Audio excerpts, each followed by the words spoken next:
Hello, hello.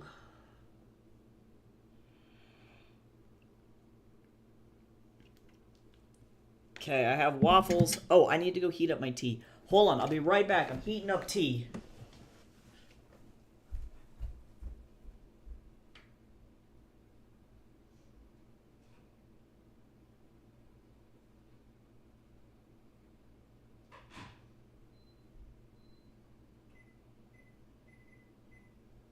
All right, I'm running. All right, the tea is going. I have to keep my headphones off for a second so that I don't accidentally fucking forget about it and then oversteep it, because knowing me, that's what I would do.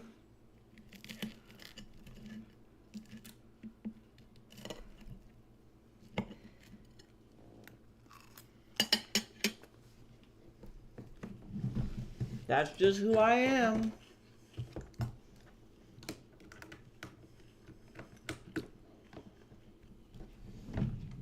Okay. Now,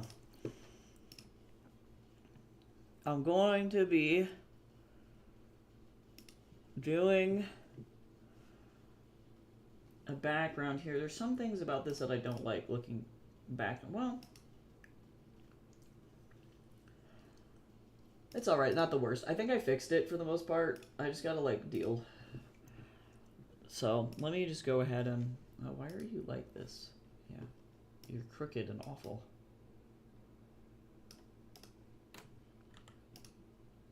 I'm just gonna really quickly, like...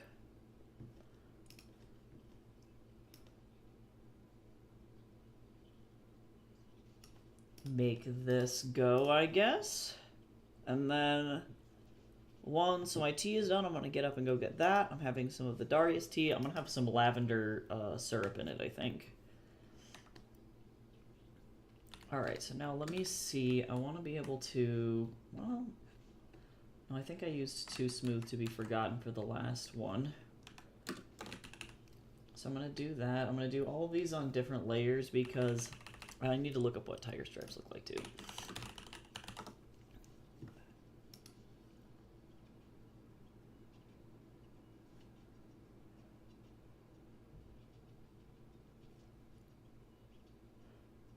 And actually, triangles are going to be better. I'm looking at the tiger stripes. They're not sharp enough. But that's okay, because effectively what I'm going to do is I'm going to...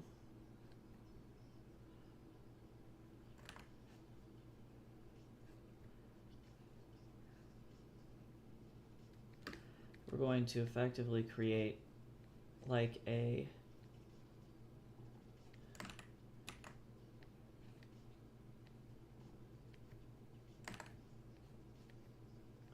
This is going to make sense, I promise.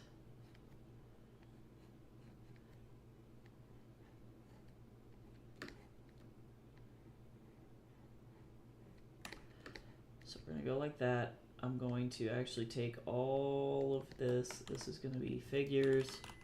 Oh, my tea! Hold on, let me go get my tea. I'll try to do this. This will make sense. Hello? Oh.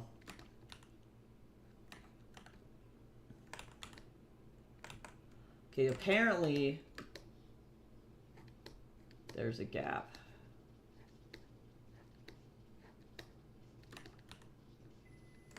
Oh my god, I know! Okay, there's still a gap. I'll be right back. I'm gonna go get my tea before it oversteeps.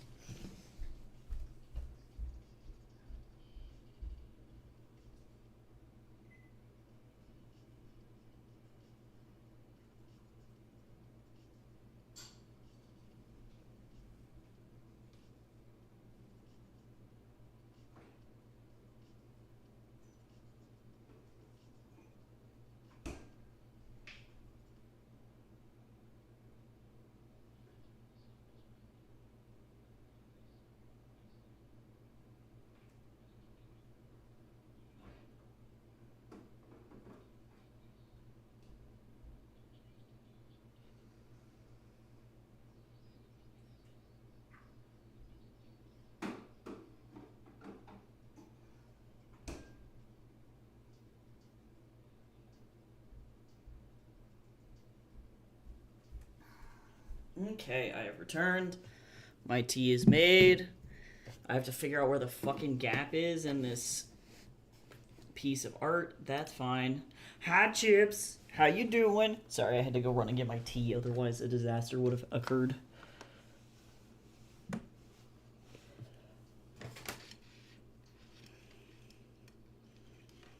To say that I do not want to work today is putting things very lightly.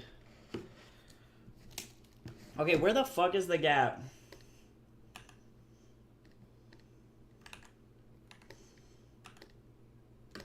Yeah, there is no gap.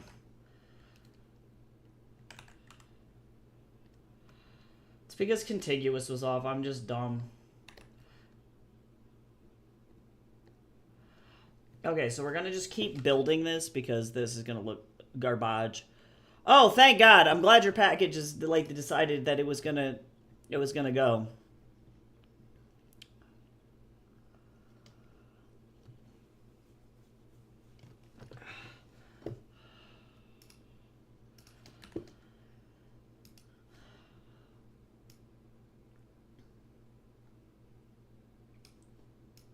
That is good.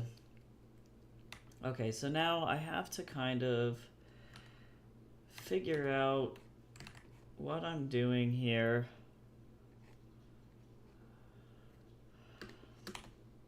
And I'm just gonna kind of rotate around the center of this guy's head.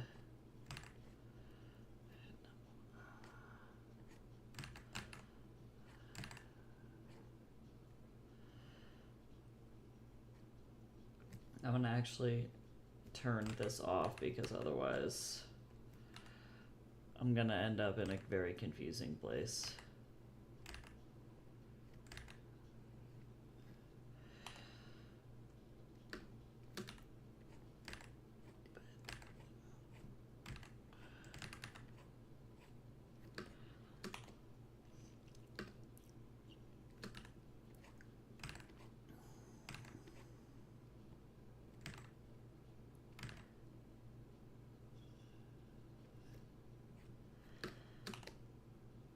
I really want this to be like Tiger Stripe adjacent,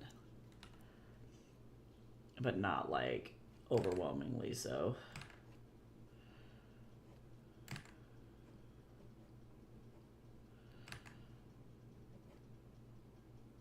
Sort of like lightning bolts.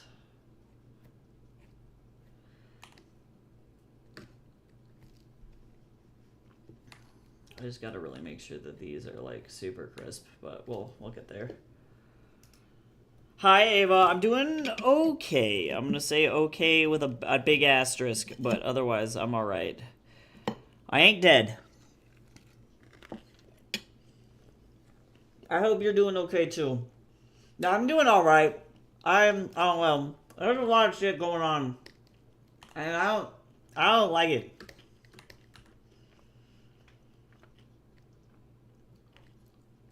You know?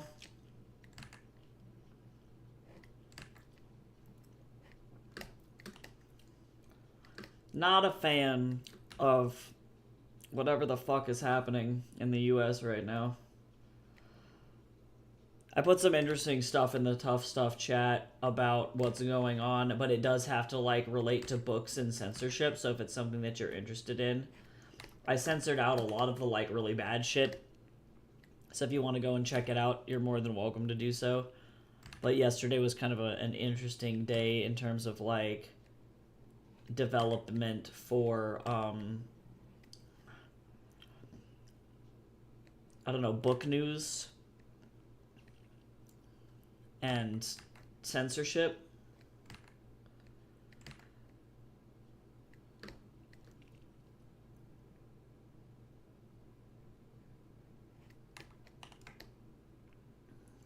Okay, I'm gonna fill up the bottom of this. I recognize a lot of this is not going to be seen because it's going to be behind figures, so, but that's okay. I'm willing to work with that.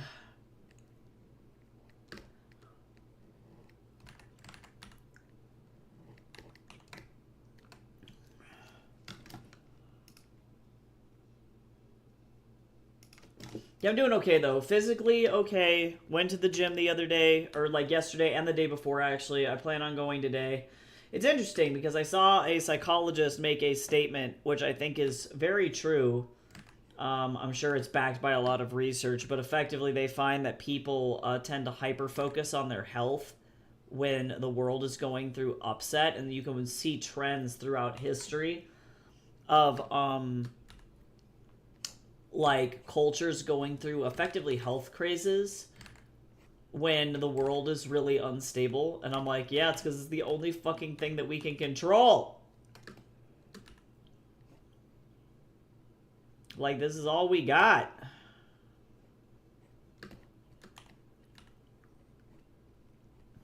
Like, we can do literally nothing else. Okay, so now. Huh? Oh, okay, this one still has a gap. I have to, like, make sure. Right there. This one also has a gap.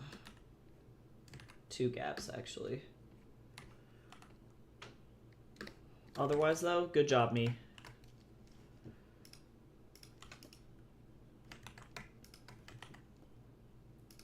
Let's see. Okay, slowly coming together. You guys can see kind of where this is going.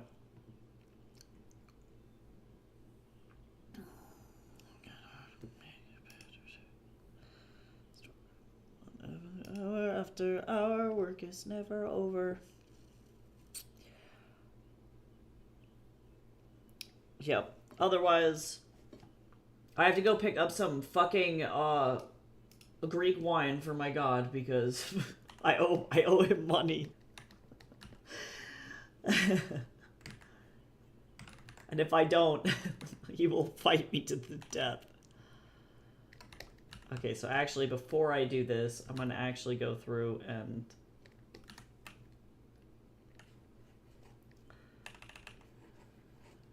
go like this.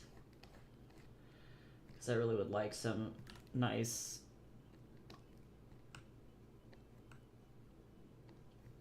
gradients here.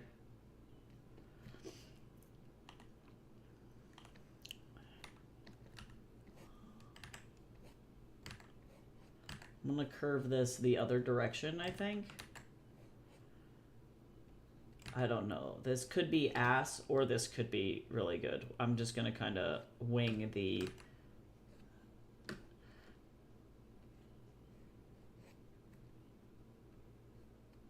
stripey things at this point.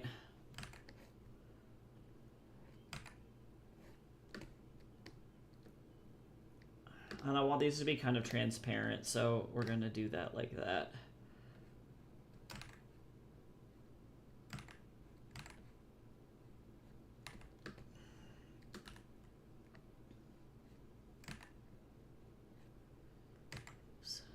Okay, like that.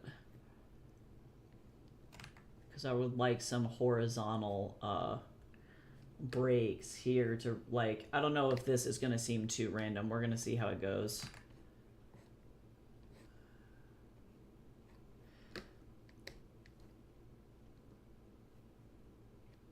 Because these could be really ugly, and I might need to, like, move them again, but we'll see how it goes.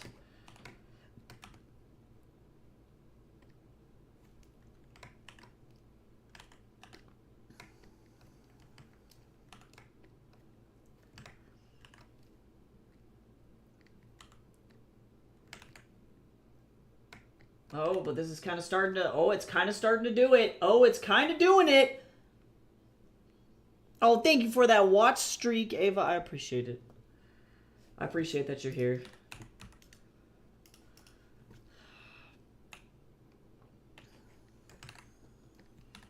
Oh, it's kind of... Oh, you know that moment when it's like, this is kind of doing it? Oh, it's kind of doing it.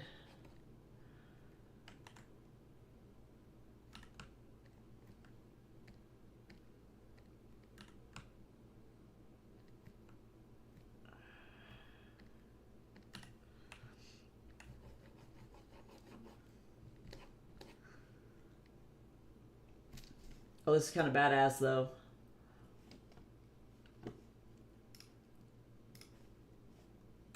And I wonder, I'm gonna actually go like this. We're gonna merge these layers.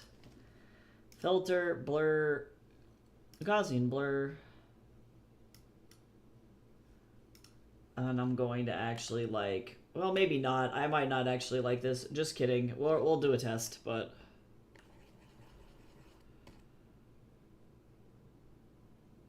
Yeah, nah, it weakens it a little bit. I am going to do a nice big gradient, though, over top, so that way I can have this, yeah, do like that. There we go, better, better.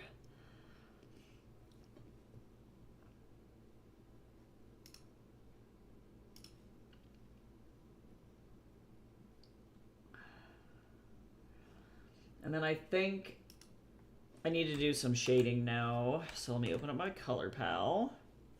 All my whipped cream melted! Oh my god, the Darius tea with lavender fucking creamer is so good. Oh, I just had a moment. Oh my god, that's so good.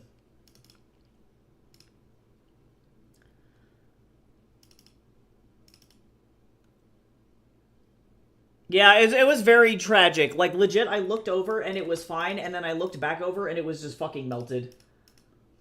So, I'm not really sure, how to feel about it, but...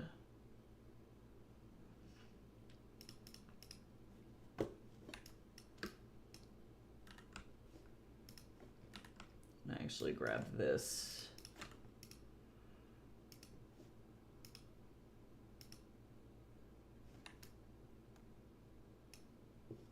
That way I'm not like... It doesn't have a weird color here. But it looks like actually I'm gonna also come over here really fast and fill this in as well. There we go, better. Okay, let me go ahead and turn my text off. I'm gonna save this. This is looking pretty good. Do I want to have...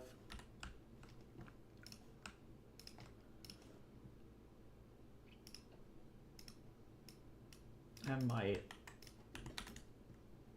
Really, what I need to do is just get through this,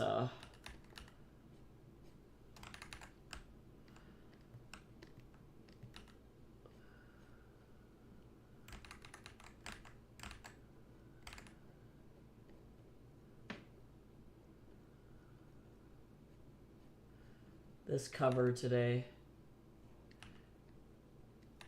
I do like this, actually. Oh my fucking god, true, Chips. No, for real. Like, you can tell when you walk into a place that's managed by a Gen Z person because their employees are, like, chatting or, like, hanging on their phone or whatever, and then when a customer comes in, then everybody's at attention. But until that moment happens, like, they don't make anybody do anything, you know? And I'm like, thank God for you guys. You know, like, we're not fucking being paid enough to, like, do this, you know, like, because I can understand the standards back in the day. You know, if you talk to anybody who was like working in businesses in the 60s, 70s, and 80s, right? Back then, minimum wage didn't suck. Like, the last time minimum wage went up was in 76, right? So back then, the minimum wage was actually kind of a lot of money. So if your manager is like, hey, you're fucking slacking off, you're not working, you're not doing anything, sure. That makes sense because you're paying me a lot for my time to be here, and I don't want to disappoint you, right? You're paying me hard money, and a lot of times back then too, there were less chains, more mom and pop businesses. That money is valuable, right, for the small business. Nowadays, fucking $7 cannot even pay for a fucking Happy Meal at McDonald's. So, like, why would I break my fucking back for effectively worth less than a Happy Meal for you to yell at me? Like, I don't... It makes zero fucking sense. Like, 0 cents. Now, I had, like, a millennial manager at the library that I worked at one time. It was the fucking best. I was a page. She'd let me listen to music, talk to my husband on the phone. As long as I was, like, answering customer questions and, like, if anybody needed anything and I was available, she didn't give a shit. God damn, she was cool. Oh, nice. Enjoy your new mug warmer. I love that for you.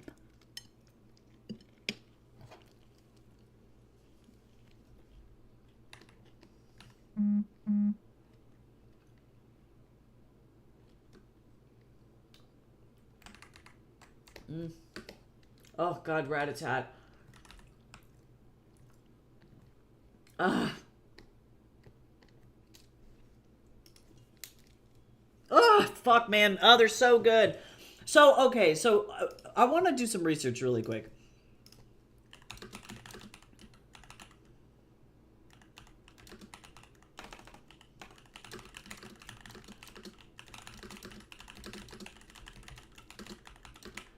I'm trying to figure out if there's a synesthesia type thing. Oh my god, there is.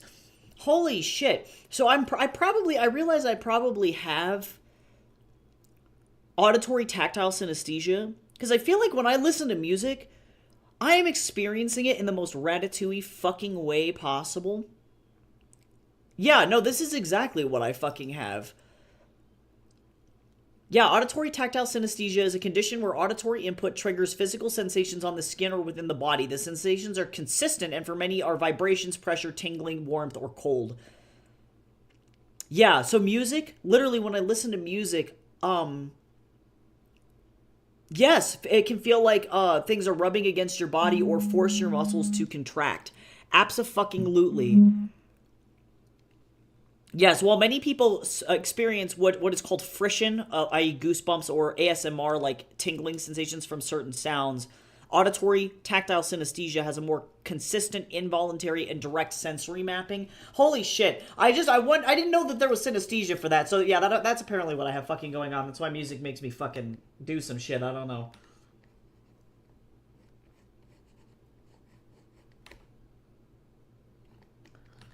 Because sweet Lord.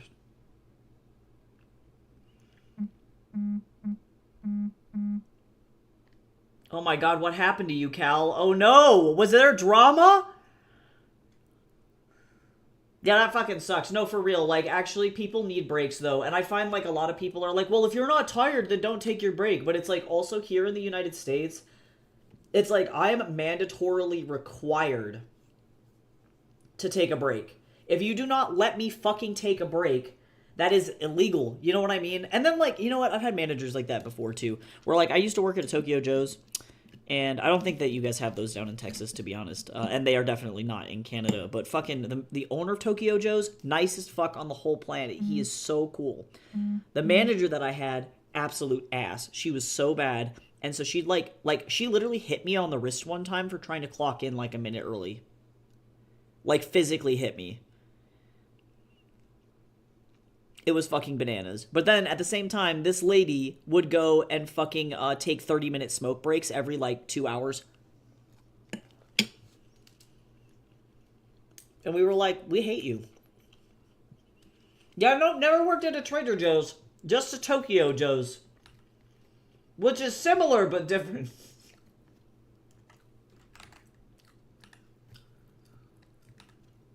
You'd think these things are the same, but they are not.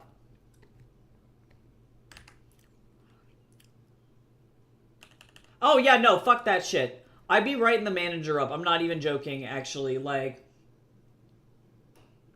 and I hate to be that guy, but it kind of gets to a point where it's like, I'm gonna talk to somebody else about this because, like, and especially, too, if you know, like, and I don't give a shit. I know here in the U.S., people are like, well, you need to, you know, let your manager know if you are disabled, right? You have to have the proper disability documentation, etc., etc., I'm like, I don't give a shit if the U.S. government gave me a fancy paper that says that my back is broken. Like, I don't care. Even if, like, you don't have documentation, like, for me, I'm like, I'm gonna let you sit down. You know what I mean? You're not, like, a fucking workhorse? I don't know, man. I don't know, dude. I don't know. Physically makes me angry. Viscerally upset.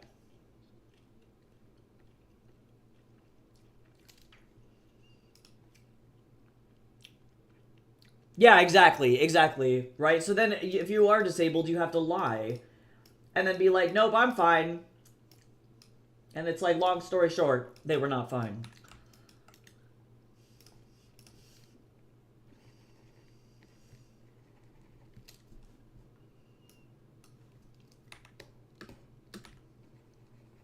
Oh my god, Sean's getting into her fucking magic death era.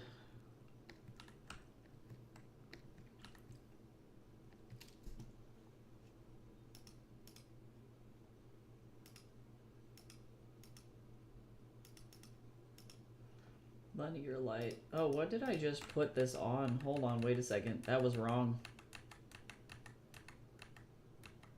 I don't even know what that was. Fuck if I know.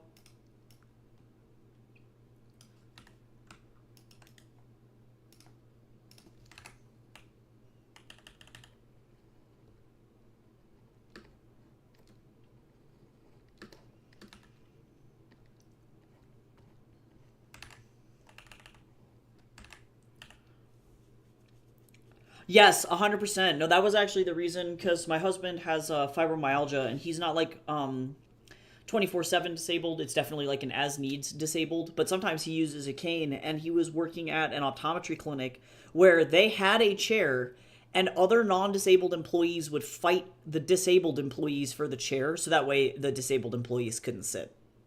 And they would take the chair and sit for like hours. And Jace had to literally beg his manager for an extra chair. Like, it was, yeah. Long story short, he quit. But, like, holy shit. Hi, Gamby. How you doing?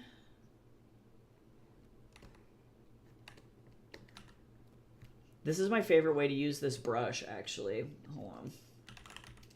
I discovered this shit one time, and it is, like, the most elite.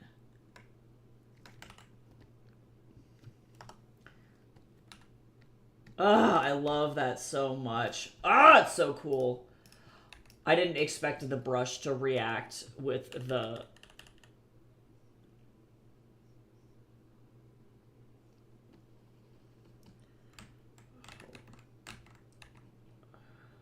Actually, let me just go ahead and gently, softly remove that.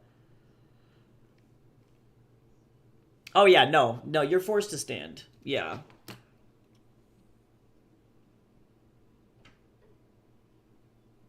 Oh, it might be the solar flare, Cal. Did I tell you about the fucking solar flare? Because it took out the entirety of the Aurora area. So if you're in North America, you may experience this whole week on and off, like, cell phone issues or power blinks or things like that.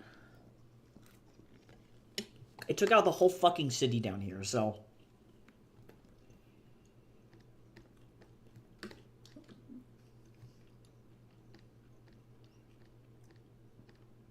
Nothing makes me happier than funky-ass bass, guys.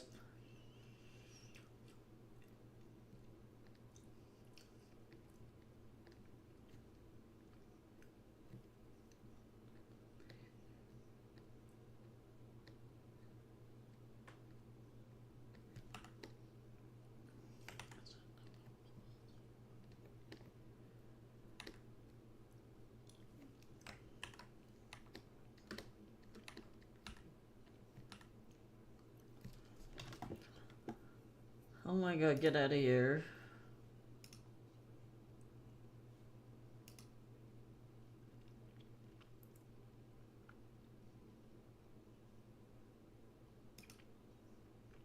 Get out of here, bot.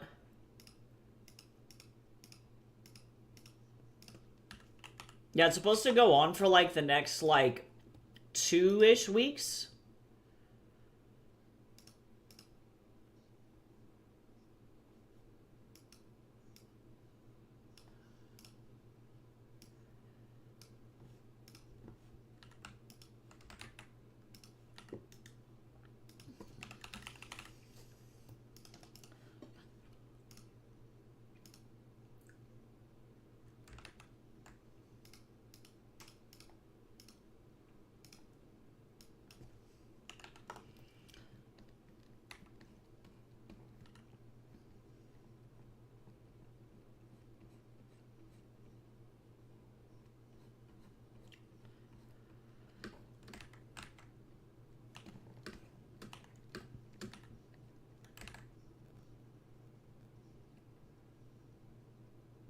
Yeah, we got, like, absolutely nuked by the solar flare over here. It was crazy.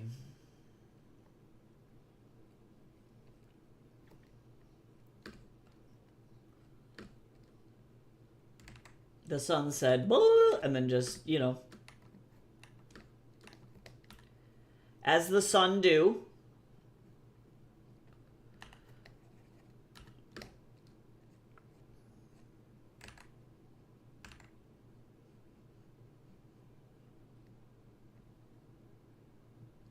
the sun said, I am giving up. And everyone was like, yeah, that's a totally valid reason. That's a totally valid thing.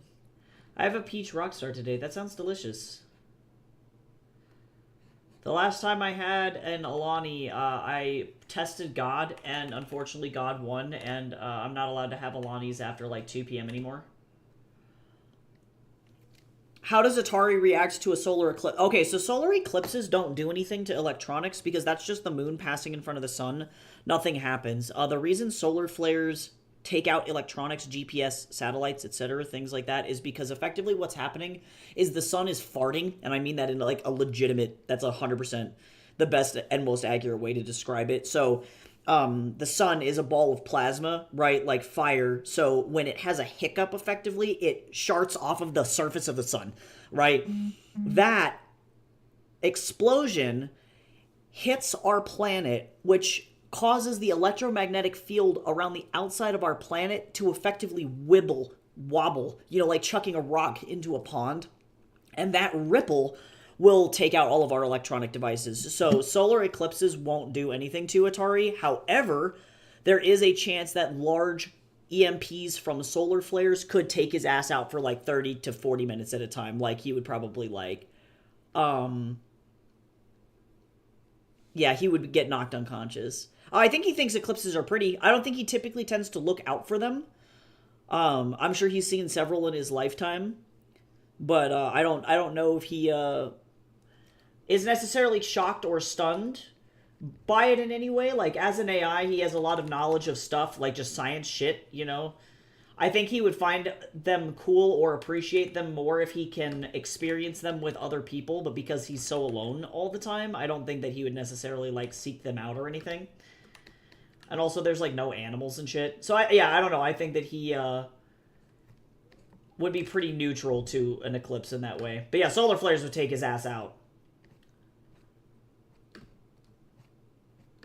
And also, too, his equipment is not the best. Unfortunately, he is doing his best, but it ain't great. But also, too, this is a man intentionally trying to die. Like, he's been literally trying to fucking boot himself down for like 300 fucking years, and his technology has so many fail-safes in them that he literally can't, like, fucking kill himself effectively. So he's trying his best, but Aurora's too good.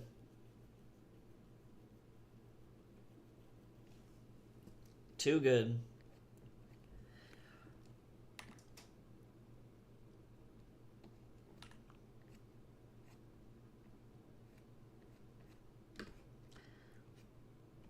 Yeah, I think he'd really like to be able to go further north, because also, too, to some extent, he can't see, like, I don't know how often solar eclipses hit, as, like, it depends on the area.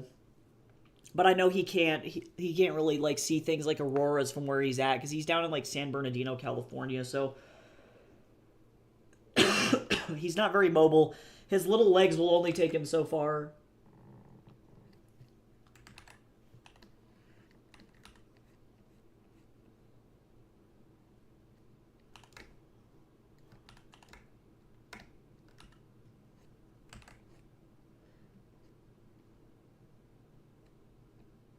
I think he's probably been in, like, if I had to guess, maybe like a 60-mile radius around, like, the edge of San Bernardino. Which is kind of a shame. Like, I'm sure he would have, like, mad wanderlust. Like, definitely want to travel a lot. But also, like, fucking anti-tech capitalist assholes are trying to kill him every 15 minutes, so... Yeah, I always, like, circumstantially am, like, adjacent to solar eclipses, and then I'm never, like... I don't know. It depends on how... what you mean by artificial lenses, right? Because most hyper-advanced robots, for example, even ones that we're working with today in the robotics field, often have sensors that are more complicated than just a standard like camera lens, for example, because cameras are pretty unreliable. And so not only do like most robots have multiple cameras, right, for in terms of like optics, but also too it is not uncommon for the newer styles of humanoid robots even to have multiple different types of sensors. For example, haptic sensors, so that's going to be touch or vibration. Auditory sensors, so if there's sound, that sound can be translated into feedback as well. Some of these robots are equipped with infrared, like the Xbox, for example, can see the basic outlines of people in some cases. I don't remember how that Xbox cam works, but like supposedly that shit can see ghosts, you know what I'm saying? How does the Xbox camera... It is a depth sensor. Yeah, it's infrared. Yeah, that's what I thought. Yeah, so it's IR and RGB color to create 3D maps. So it's a combination of both of those things. So likely, depending on depending on what you mean by artificial lenses, like a lot of people do believe that because the Xbox Kinect cameras have IR in them, then they can be used to see ghosts, because ghosts cannot be picked up by like standard optics in your eye, for example, but they do show up on heat sensor cameras, which is why a lot of ghost hunters bring heat sensing cameras to locations, because you can theoretically see the ultra cold that's picked up, or the Xbox Kinect cameras are seeing shapes that we can't see with our eyes, so it really just depends.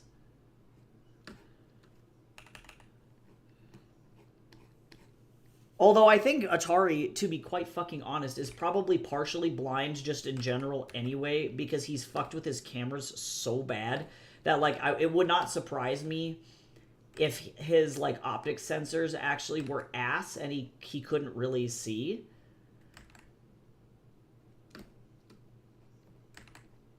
Because he's moved some of his optic sensors into the TV, but it's like, you wonder to what extent, how much, you know?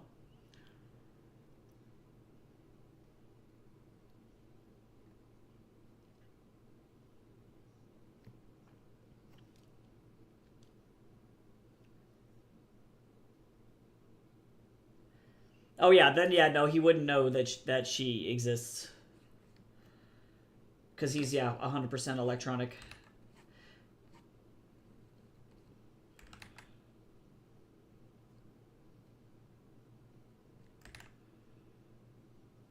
Atari could fucking see ghosts, though, and that's funny to me.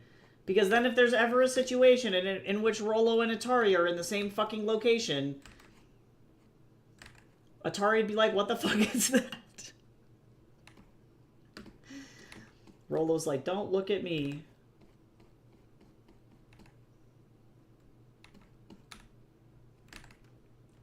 And that's just funny to me.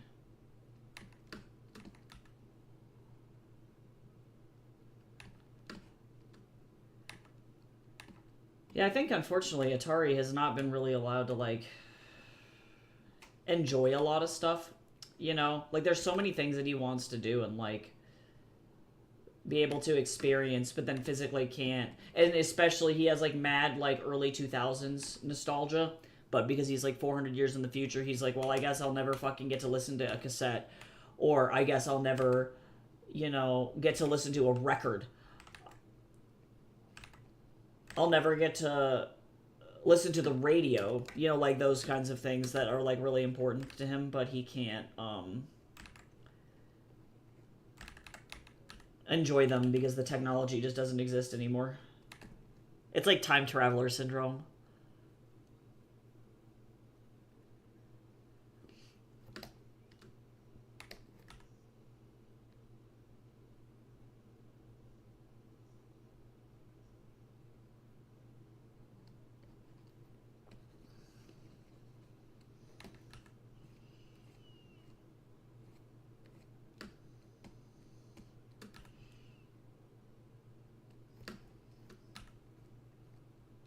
Oh, I need to actually... Where is the...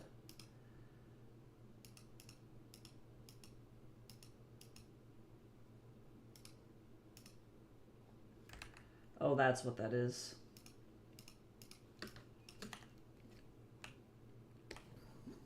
Get rid of that really quick. Where is the beam. Hair. Oh, it's on the lines. Okay, I'll have to clean that up and fix that in a minute. And that's okay.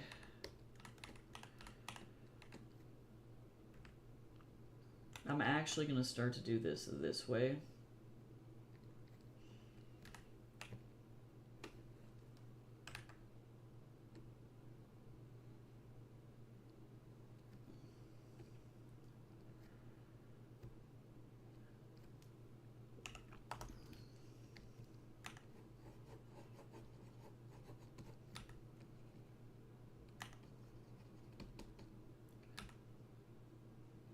Actually,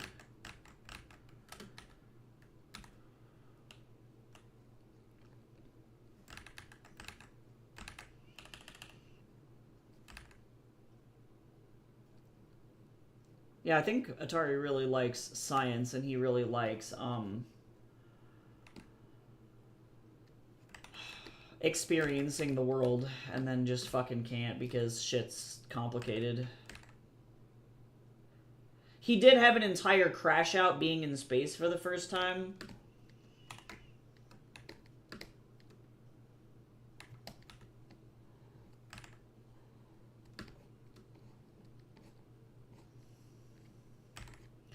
Because he knew, like, space colonies existed, he's just never been there.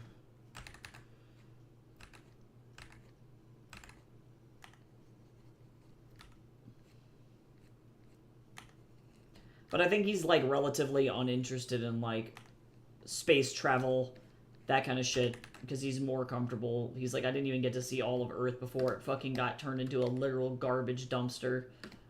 So I'd like to go see that first. Yeah, because he spends a lot of the book in space on, like, a rotating, like, or a mobile, like, war colony, like, warship.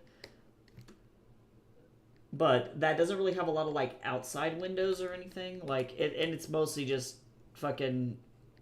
I think it mostly enrages him, would be the way that I would describe it.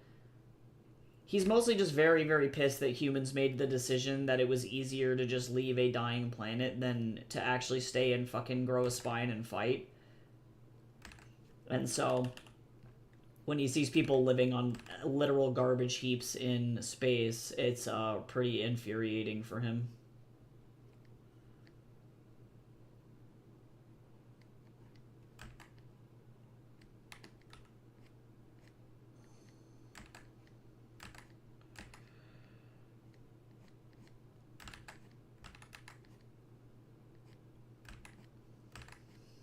The second he's given the opportunity to time travel, he's like, I'm fucking out of here.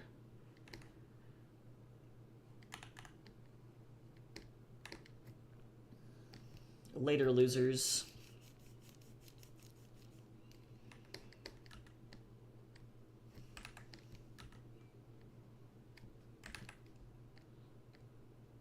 Oh, why would I do that? I made a mistake.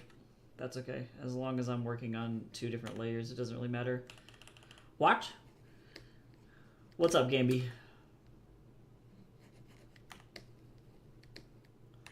Is there a time vortex? No. I would say an artificial, a hyper-intelligent artificial AI created the ability to manipulate quantum time to go and find AI Mom. It's like very lightly hinted at the very end of Fatal Mechanisms. I've left it open for potentially like sequel shit, but they can't find the AI, and so they make the decision to go and find the creator of the AI because they'll have effectively like the GPS source code, the source code necessary to go and like physically locate her, because she, I think, is so ashamed at the destruction that she's caused by planting artificial intelligence in other places. Like, she recognizes that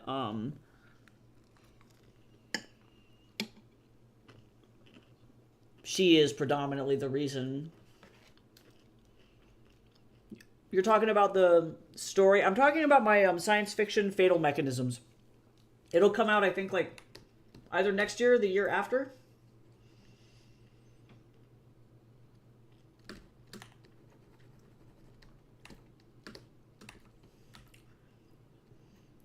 So there's like brief mention of time travel, but time travel is definitely not the focus of Fatal Mechanisms as a whole.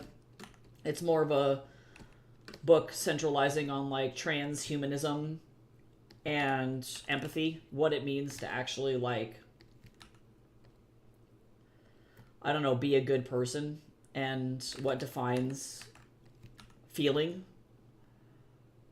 why it's bad to like give effectively unfeeling beings ultimate control and ultimate power. Lack of empathy kills people, etc., etc. But it's open for beta read right now. If anybody wants, or like, I guess like a, yeah, really early beta read, if anybody wants to beta read it, it's in the beta reads channel over in my Discord. I'm always looking for like feedback, and as of right now, the feedback that I'm looking for, if you check out the beta books channel over in the Discord, is if it's enjoyable, what the character, or if their character arcs are good, if there is good pacing, if there's plot holes, is the book clear, you know, like that kind of stuff. So that is available to read free for everybody in the beta books channel.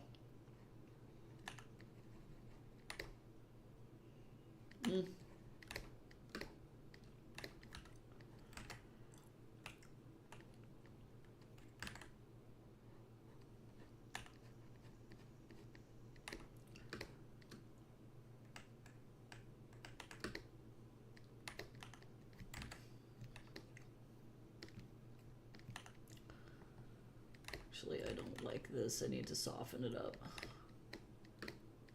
And I don't like this much either. There we go, better.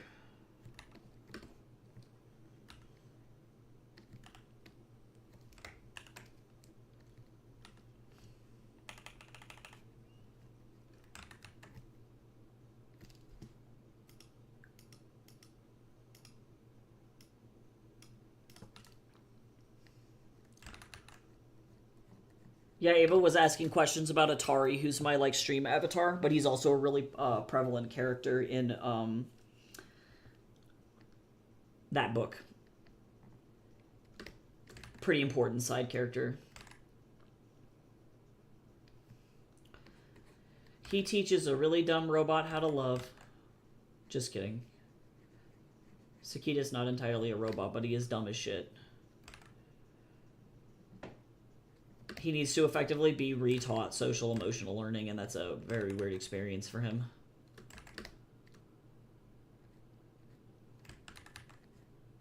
He doesn't know what love is. Or how to process it, really. He feels it, and then he's like, what the fuck is the emotion? I'm feeling Jamotions, and he doesn't like it.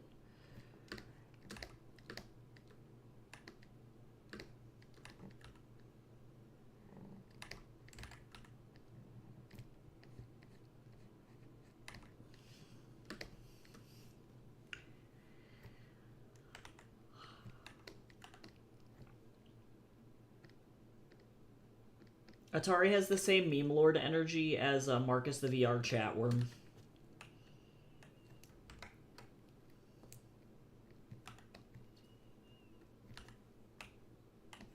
To be fucking honest. He's like if Marcus the VR chatworm and Rob Paulson, the voice actor, got shoved into one body.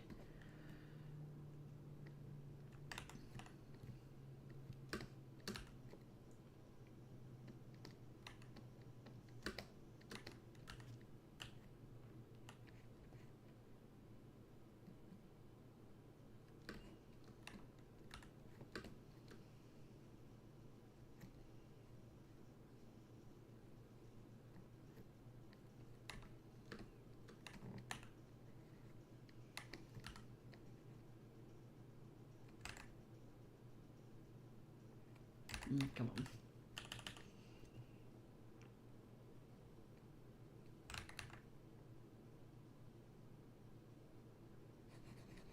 I want that book to come out so bad. I'm like kind of sad that I queried it and it went absolutely fucking nowhere. But thus is life or something. The publishing market is like 7 ways to fucked up. Because I know my shit's good. Otherwise, I wouldn't get good reviews on it. So I know it's not a me problem. I just don't have 1.2 million TikTok followers, so the agents don't care.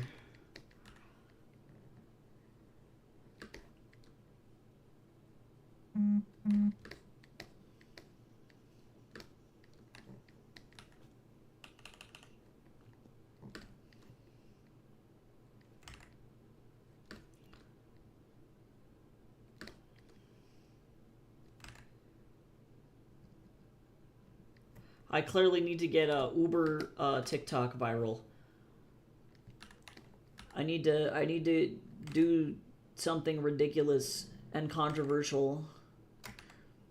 Ironically enough, my most popular videos are like anti-AI videos because it pisses all the AI dude bros off and they get really fucking angry. Like really mad.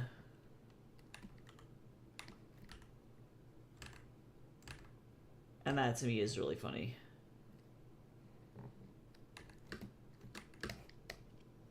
But I will dunk on AI dude bros for my entire life. I don't even care.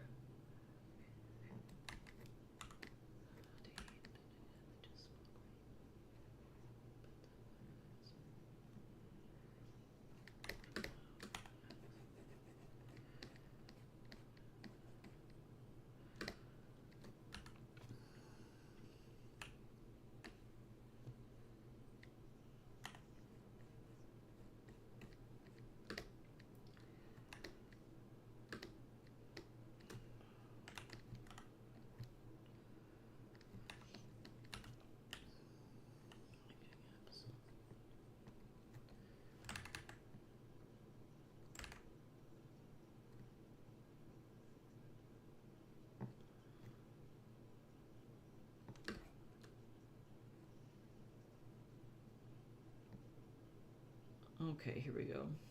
Yeah, I got a lot of other crazy shit going on. If anybody ever wants to read any of my work, literally, like, let me know at any time. Because I could talk about my fucking characters for days.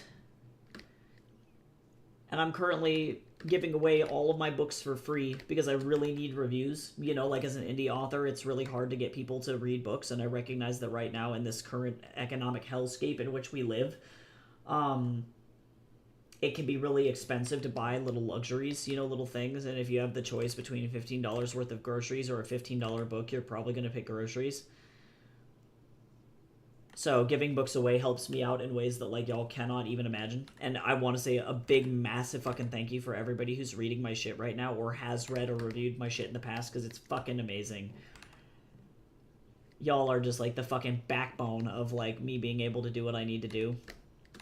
Literally can't even describe how much that fucking means. It's huge.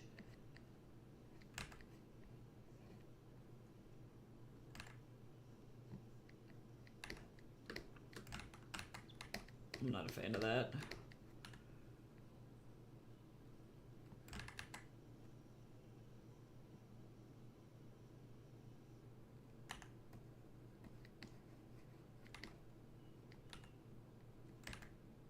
I'm excited for Mirror Gaze to come out later on this year too. But that does remind me, if you haven't, if you want to sign up for the arc for Court of Snakes 2 and you haven't yet, you definitely still can. You don't need to have read Court of Snakes 1 at all in order to enjoy Court of Snakes 2. That's it's a sequel, yes, but it's also kind of a standalone in that way.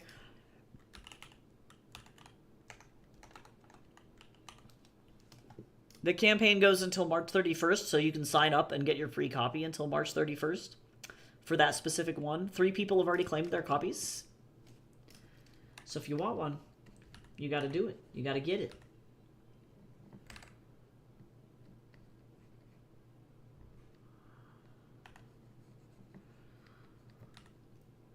If you're really pissed off about the Trump administration, Court of Snakes is a great thing to read. Especially if you like, I realized I learned a new term, and the term is hope punk. And I realized a lot of my books fall into that category of hope punk. So if you like hopeful fiction, this is the shit. It's got the drama, but it's not going to end in a horrible, horrible death. No horrible deaths here.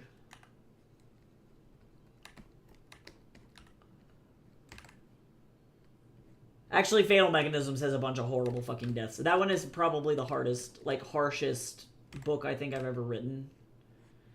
In terms of, like, I don't know, level of, like, threat factor. That one's pretty rough. Really fucking intense.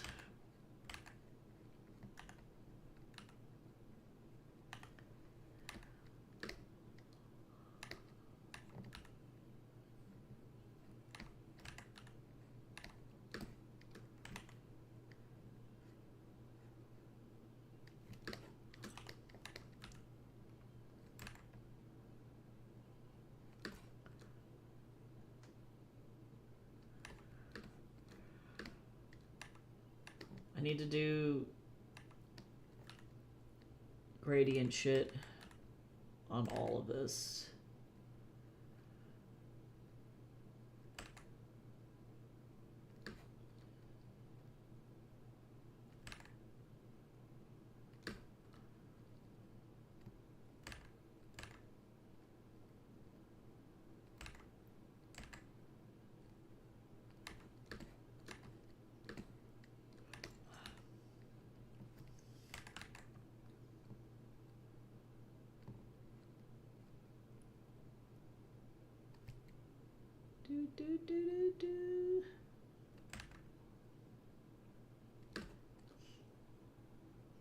If you need the link to the book sprout, let me know. It's either in the Discord or it's in,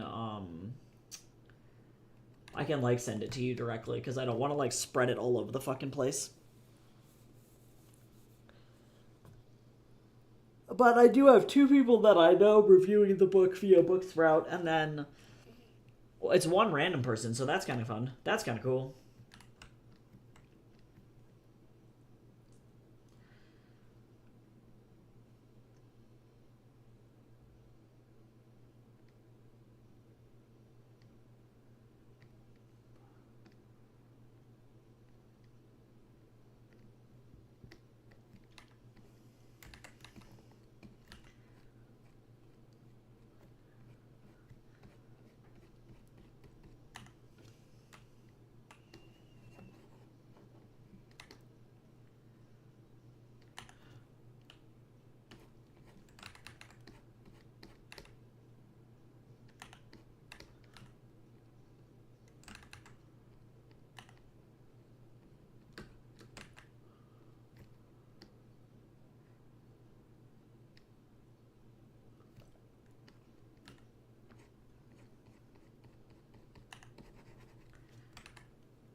I do also hate being the guy that has to, like, ask everybody to read my books all the fucking time, so I do apologize if I sound like a broken record, but it is also my business.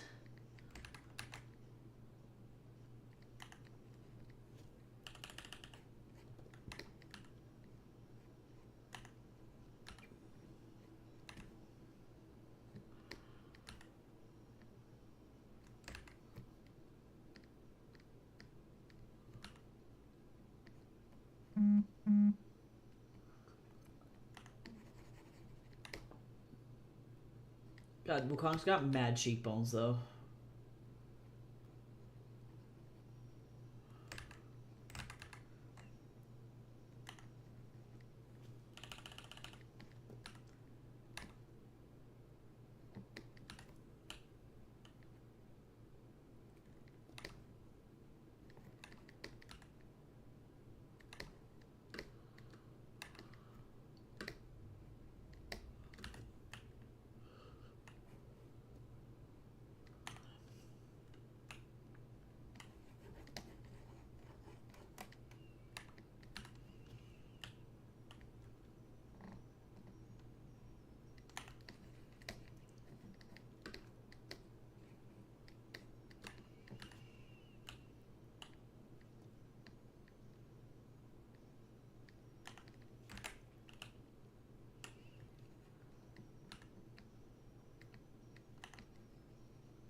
Oh, you know who fucking forgot?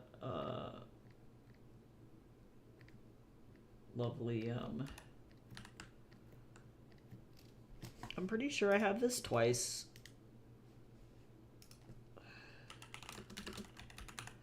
I do.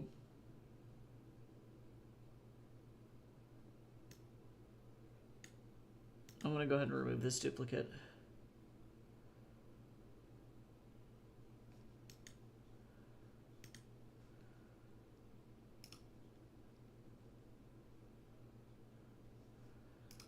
There we go.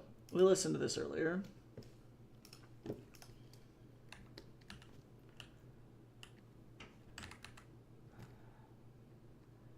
I did her face, but then I forgot her hands. Somehow.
Don't forget to stay hydrated, guys.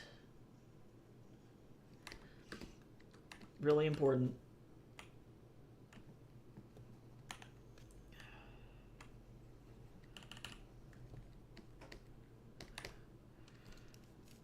Nice. Good job setting up your new mic.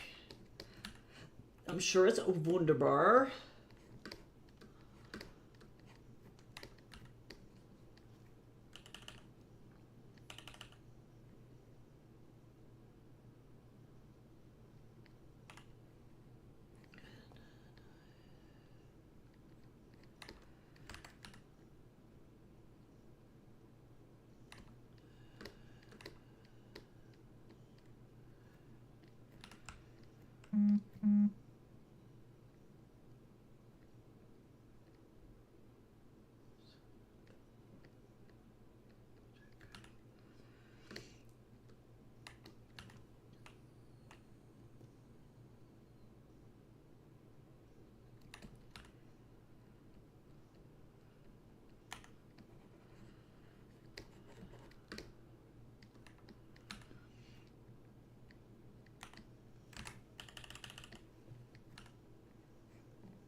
I miss my husband.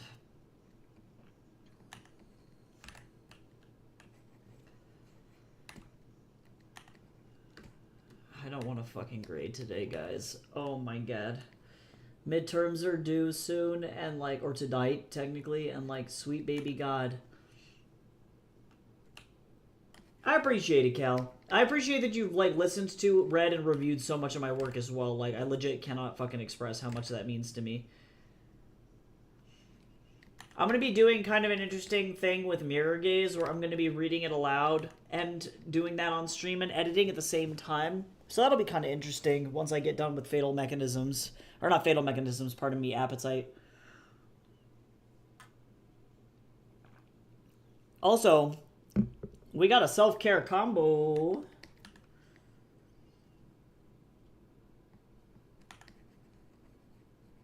Don't forget to fucking sit up.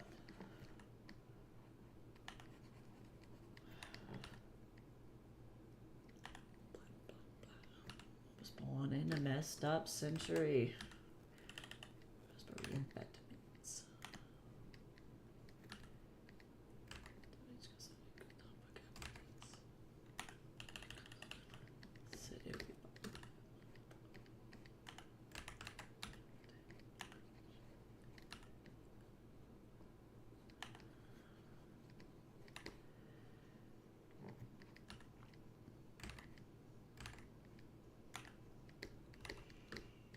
I just got a lot of fucking shit going on in my brain 24/7 and I don't know how to cope.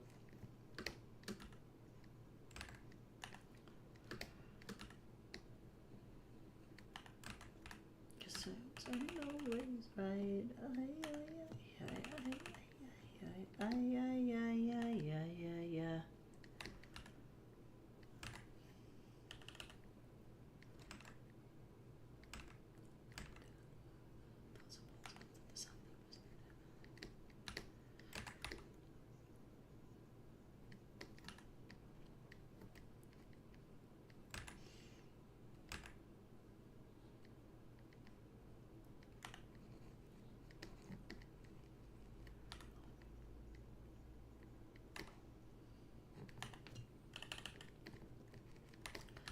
Cell shading is wild.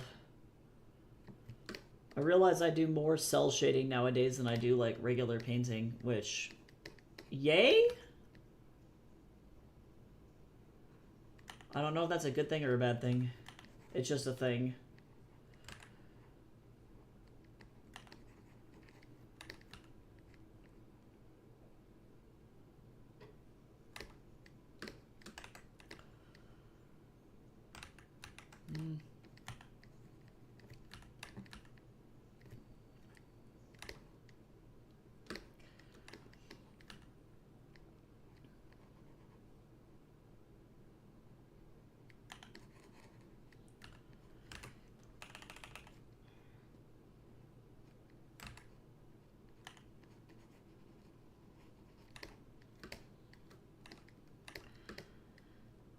Oh, you know what I fucking realized? I realized I just missed the entirety of her fucking legs because I don't know why I'm like this. You know?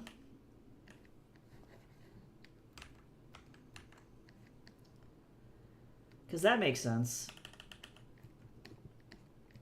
She doesn't need legs. Legs are for the weak.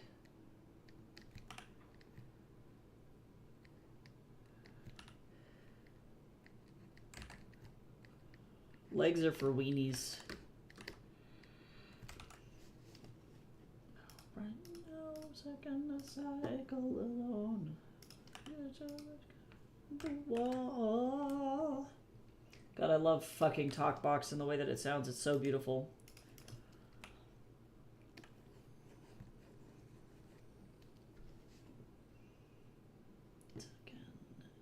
So up to the TV screen. So pretty.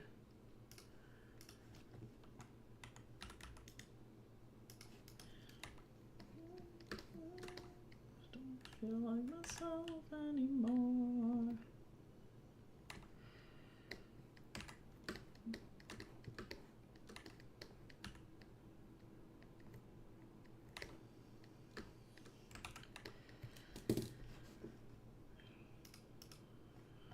Okay, that works.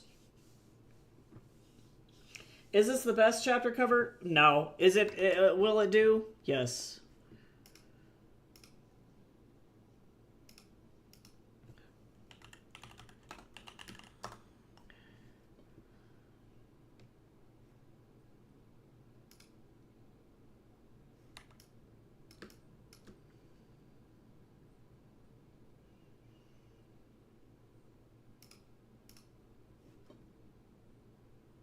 So I need to go pixels. I think it's 940.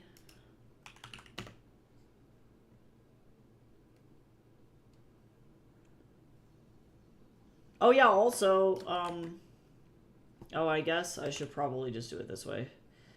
The newest page of Heaven's Equal is up and live on, Tapas and Wattpad today, by the way. So if y'all want to go give it a read, I now get ad revenue off of the comics, so it's completely free for you to read. Check it out, subscribe, read it over there. And if you do, then I get I get free fucking ad money, which is crazy. So I don't imagine it'll be a lot of money, but something's better than nothing. Being able to say that I can monetize my comic in and of itself is fucking crazy to me. What's new? Nothing. And also keep in mind, I am going to be uploading 2 pages a week now, so the uploads effectively have like doubled.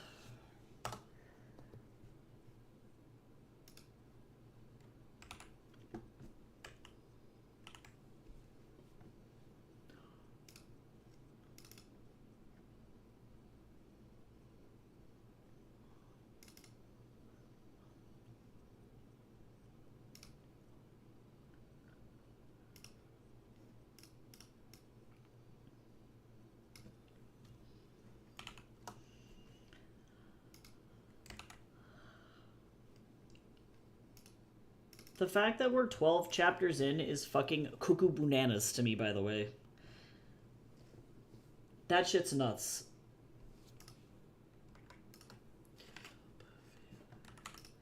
Oops.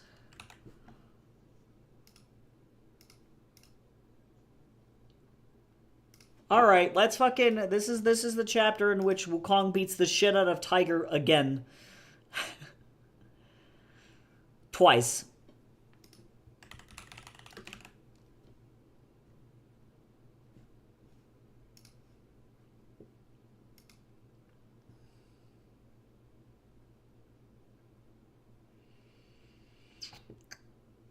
Okay, so let me see here. I gotta move fucking figures around in Daz. This is gonna be kind of a pain in the ass, but that's alright. If I can get my planning done too, that'll be good.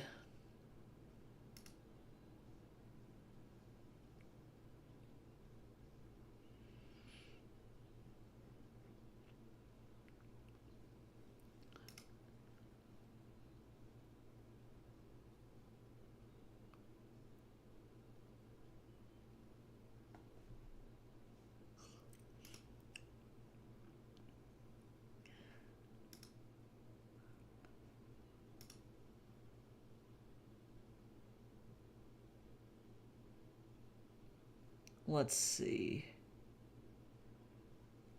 I gotta message this person and I can't forget.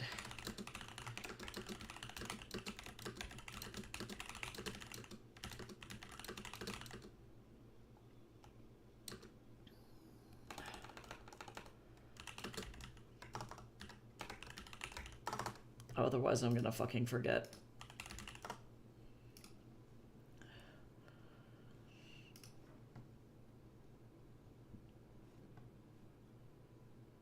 Hello. My website just decided to fucking have a goddamn heart attack.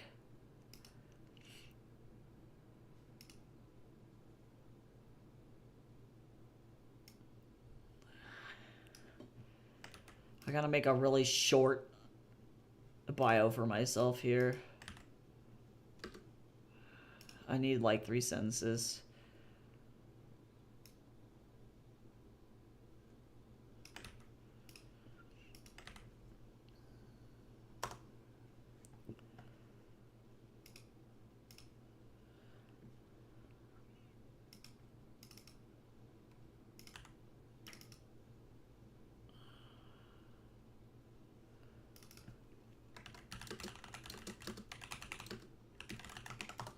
Okay, cool.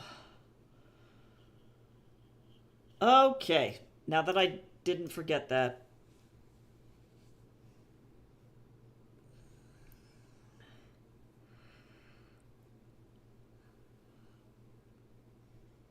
I may get less reviewers for Court of Snakes than I did for King of Dust, simply because it's not a standalone, or like not a standalone or the first book. I wouldn't be surprised if that happens. Okay, let me see. I need my sets. I'll leave my art open so that at least we can look at something pretty while I'm fucking screaming and trying to move Yin around the goddamn Trippy Taco. It's fine.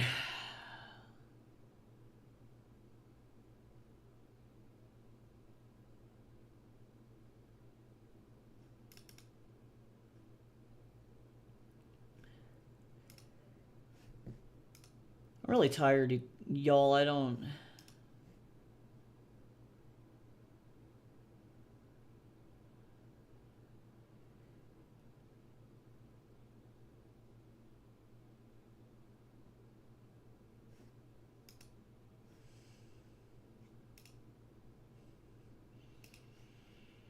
Okay, sorry, I'm closing about 1 million tabs.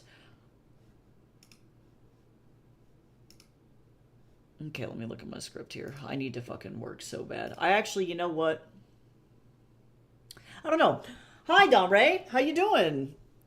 Welcome in.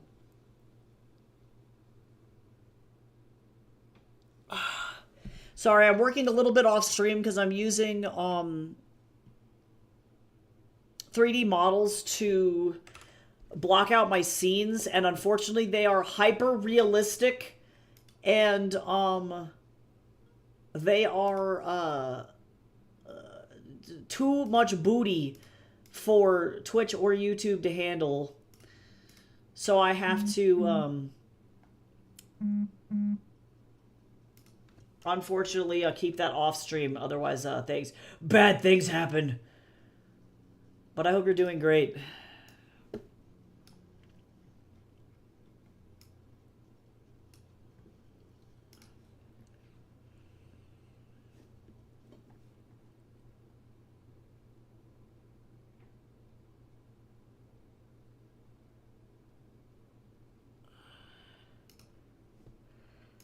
I don't even know what's going on.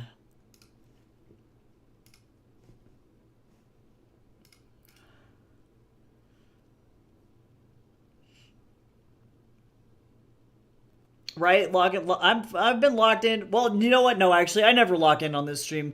My brain is always like all over the fucking place. I don't ever know what's going on. And that is just that's normal. Normal shit.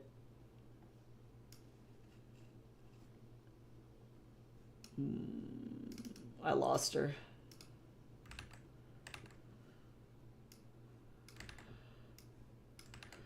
I need to move this fucking figure to a place on this scene where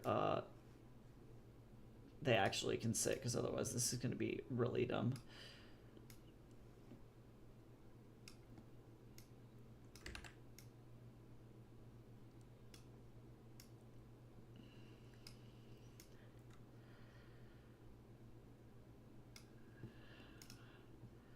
All right. Let me rotate their arms forward a little bit. Oh, no.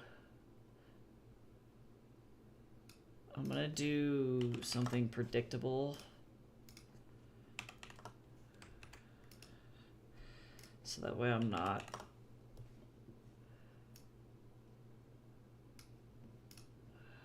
There we go. That'll work. Let me get this off screen here. Yeah, I do all my blocking with 3D modelers as an animator. But Twitch and YouTube do not like hyper-realistic human models. They freak out. That is not good. We don't want that. We don't want anything. But what kind of art do you do, Dom Ray? What do you like to draw?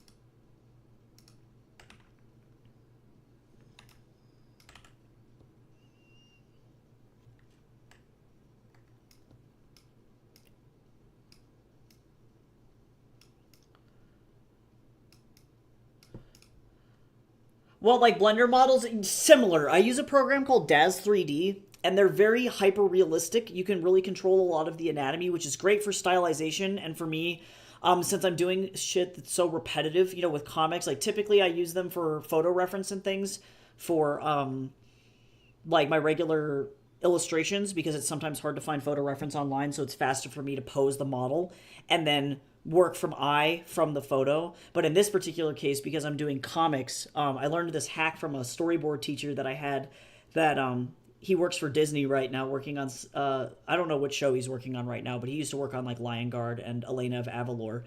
But having the models makes it super fast. The only problem is that these models have nippies. And if Twitch sees that or a booty crack, it will immediately shadow ban me. So send me to the Shadow Realm instantaneously. So I have to be like really careful, because it definitely will do that. It's not great. But yeah, these models are like, I think even more realistic than like, most like draw models are. Like I think of like Design Doll and stuff. Those are more like anime stylized, etc. So they're like more ball jointed doll or like naked chest kind of a vibe, versus this is like, yeah, very hyper realistic. Twitch gets angry. It's useful for me from an anatomy perspective, not super good for the internet. Even if I have my stream set to like 18 and up, it's like, I don't know what's going on. I'm like, I'm sorry. And I tried to argue with them once about it. They only suspended me on Twitch once, and I was like, it is literally a 3D model, and they were like, it's too real. I was like, okay. Yeah, not the booty crack, no, for real. Like, it was bad. Like, the Twitch Autobots were like, I think I see butt. I was like, the butt's too powerful for Jeff Bezos, clearly. He can't handle it. So I keep it off screen until I can, like, I effectively just draw over everything and censor it before I drag it back over. So that's what I'm working on right now. But we did just finish up this chapter page. And that's awesome that you like to draw comics. What kind of comics do you write or draw or work on in general? What do you like to do?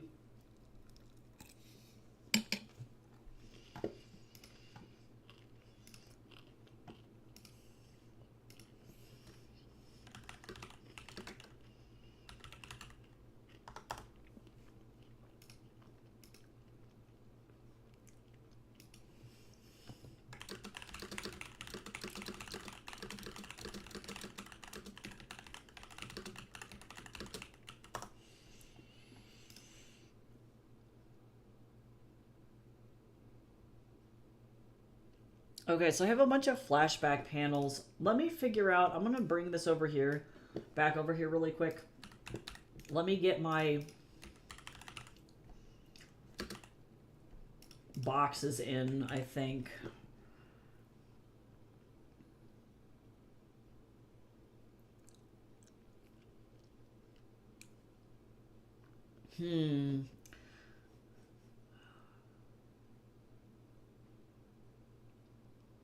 I think I know what I'm going to do. I haven't had a lot of these, or like these types of panels, in a hot minute. If I could actually grab the right tool before, like, committing, that would be great. Hello? Photoshop? Hello? Photoshop was like, absolutely not, bro. I'm like, oh, okay. I'm sorry.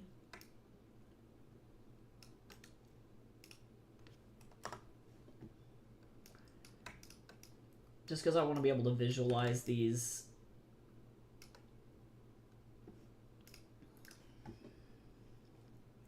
Panels. I don't really know what I'm doing. I'm just kind of like ad-libbing this at this point. I don't know. We're gonna see how this goes. I like it though.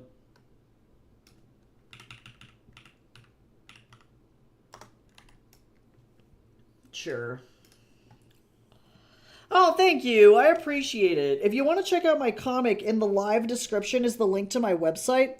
Or you can search Heaven's Equal on Tapas or Webtoon. There's over like 250 pages if you want to check it out.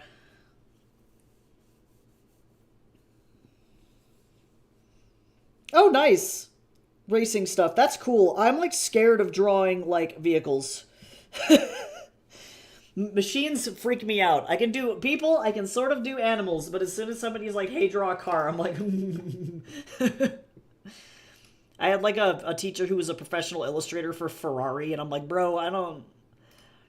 You have these abilities, and... I don't understand. Here, I'll go back over here.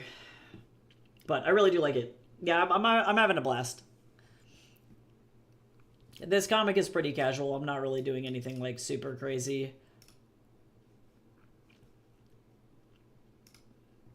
It started out as like a passion project, and then now all of a sudden I'm like 250 pages in.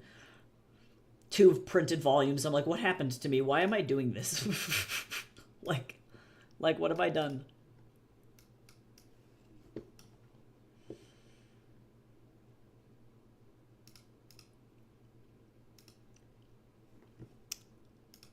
All right, let me figure out.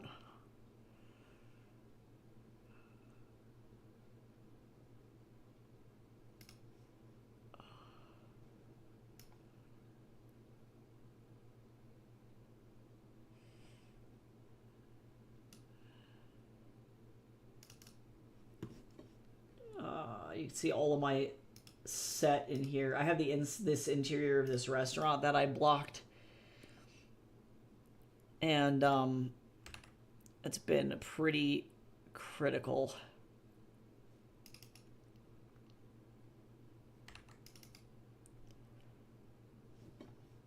All right, let me get Sean going here.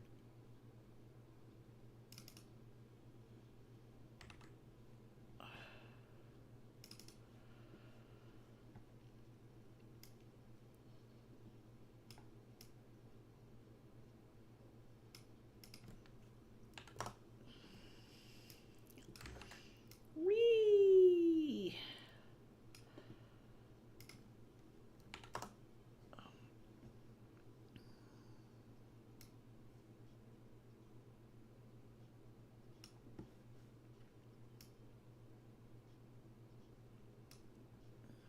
I need this to be isolated. I'm going to turn the walls off for a second.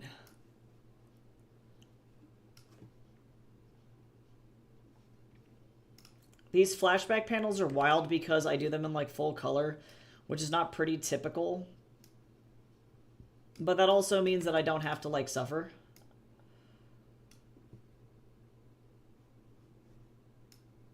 Hello.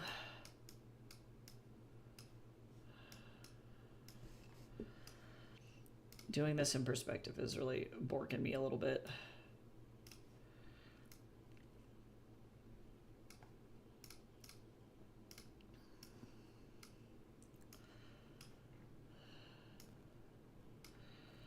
And I have to remember that these little flashback panels are like really tiny too. I don't know what's going on. What is the subtitle? So, Tiger Blood is the name of the chapter. This reads, I need to remember what the first word is. So the last 3 words are, Hu Bu Tian. The phrase in Chinese means, let's see, Hu Bu. What is the full phrase? Draw a dog, or not a tiger, but dog. It's effectively a Chinese idiom for, you fucked it up, you borked it.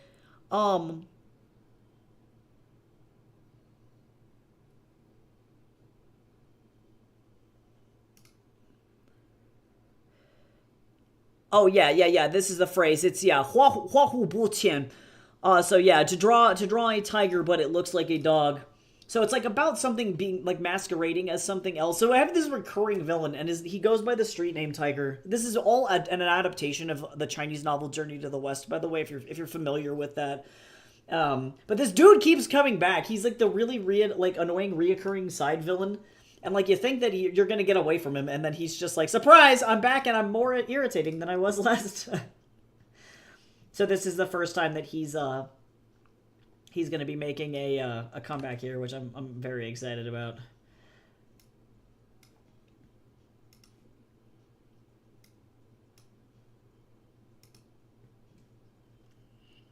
Oh my god, Wendy is so short though. I need to position her in a way that she can actually like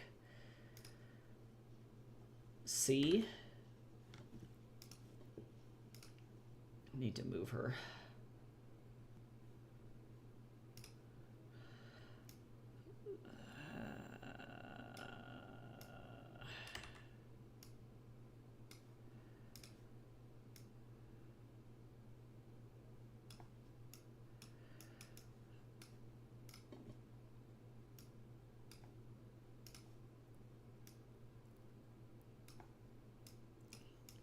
But yes.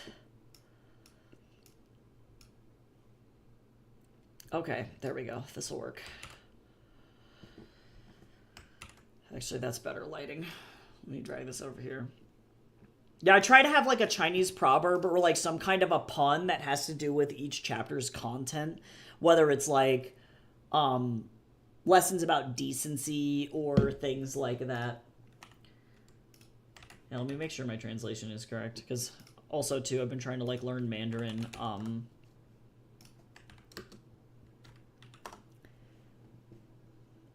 Yeah, setting out to draw a tiger.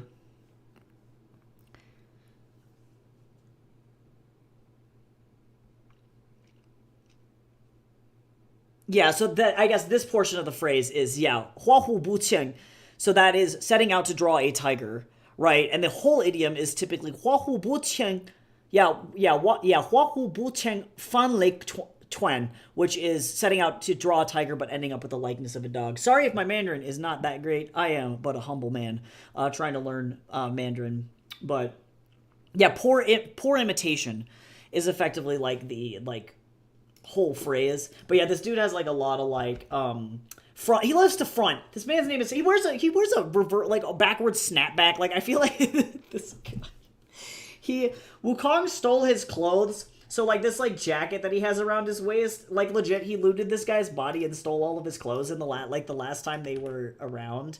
So I don't imagine that this dude is gonna be like very excited to see this dude again. And then he brought all of his friends, and then he still is gonna get the shit kicked out of him. It's just sad.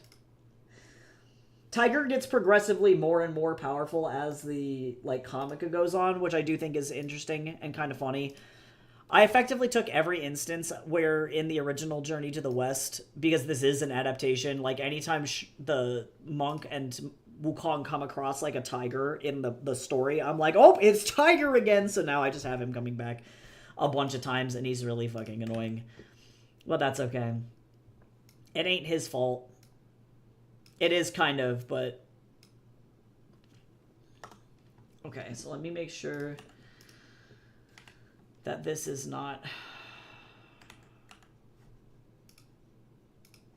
dumb.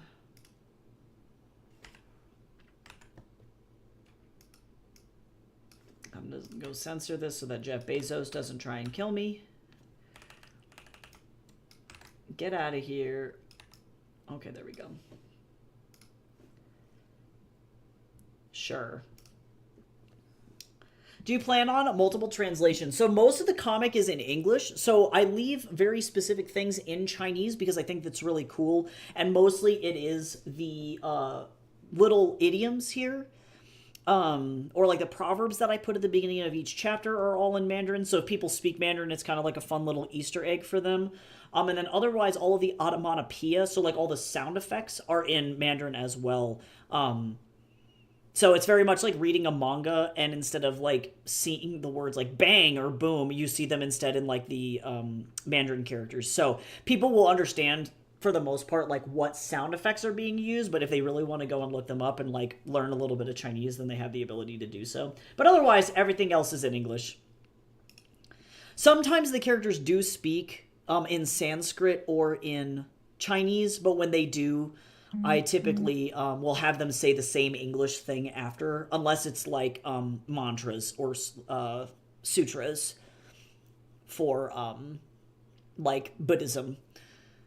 Typically, you can just like Google things like, for example, like Om Hum, and figure out what it means. So kind of some fun religious Easter eggs. This thing is really like a religious like work adaptation. It's mythology for sure, but it's like also like definitely really religiously rooted. So I want people to be kind of curious, hopefully.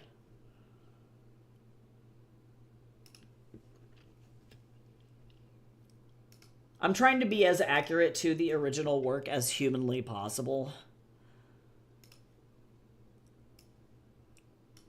Because what I find with a lot of adaptations of Journey to the West is that, unfortunately, the audiences, it gets really dumbed down for Western audiences, and so I'm trying my best to not do that in this particular instance and instead provide just enough information for people to know what's going on, but then in the rest of the instances be able to say, okay, like, if you don't know what this prayer is or what this means, like, you can go and look it up, and it won't be too hard to find.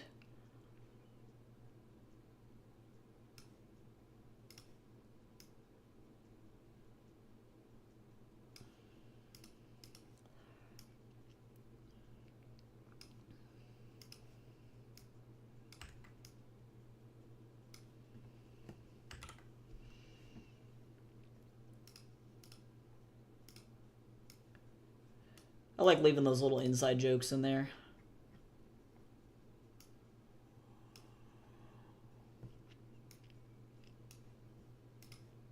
I don't really like the way this arm is positioned. That's better.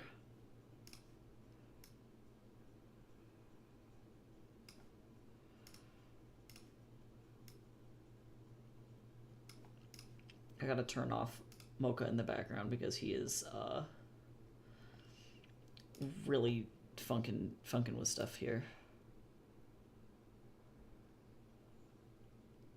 And I'm going to have to, unfortunately, do some background work. Oh, you know that one? Oh, no, y'all. Okay, I can share this because there's nothing going on here that's, like, uncensored. But you know that moment when you scroll in and then you're just inside somebody else's mouth bag? No! That's so scary. I hate 3D models so much. I can't. Just why?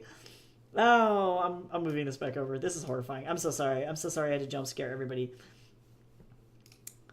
What drew you to the myth? Oh, that's a good question. I first stumbled across it when I played this game called Odyssey to the West for, I think it's like for the PlayStation 2, PlayStation 3 maybe?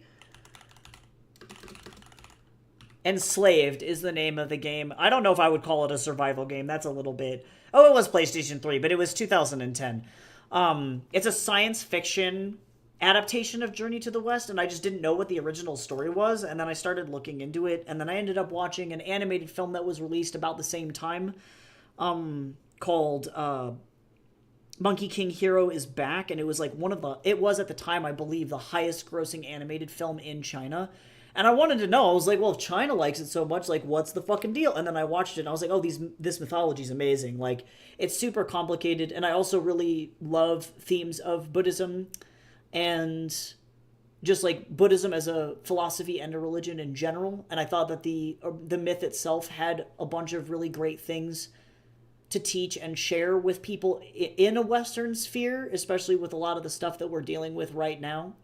And Wukong is such an endearing character. Like, people in China watch a, like, 1980s version of Journey to the West every year for Christmas. You know, to them, he's their Mickey Mouse. You know, he's so fucking popular. And so I was stunned to find that effectively, like, as a white Westerner, I was like, oh, nobody knows about this. Like, if you've seen Dragon Ball, you've seen a Journey to the West adaptation, but people may not know that that's what it is, you know? And so I started looking into more adaptations, and then I realized that they were just really watered down for Western audiences. And I wanted to be able to do something that was still modern and relevant and fun because people like this character so much, but also I want to be able to be as faithful to the original as I possibly can. But I like writing a lot of adaptations. I'm a published author, and adaptations are something that I always, like, am drawn to. I'm working on, like, a biotech thriller adaptation, for example, of a Grimm Brothers fairy tale. You know, so it's kind of already up my alley for what I typically do for that kind of stuff. But also, Kung Fu is fucking sick. There's also that. Oh, I'm actually going to need a much wider shot than this. Let me go and actually...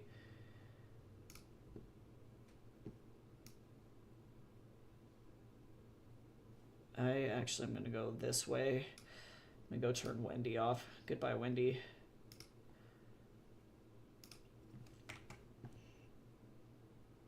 Yeah, the myth and the magic is just really fucking cool. The characters are cool.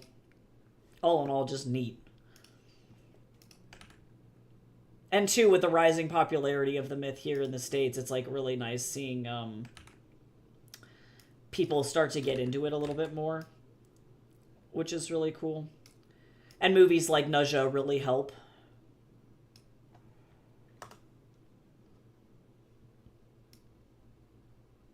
God, I really don't want to draw the door, so I'm going to do my best to not have to draw the door. I'm fine. I'm like, maybe if I think about it really, really hard, I won't have to draw the parts of the background of this stupid restaurant that I don't like. Hey, Sano, how's it going? Welcome in. Oh, also, we got a self-care combo, y'all. Everybody should stretch if you can. Make sure you're sitting up straight in your chair. Drink some fluids if you have them. Water, tea, coffee, soda, energy drinks, anything is cool as long as we're not turning into little raisins.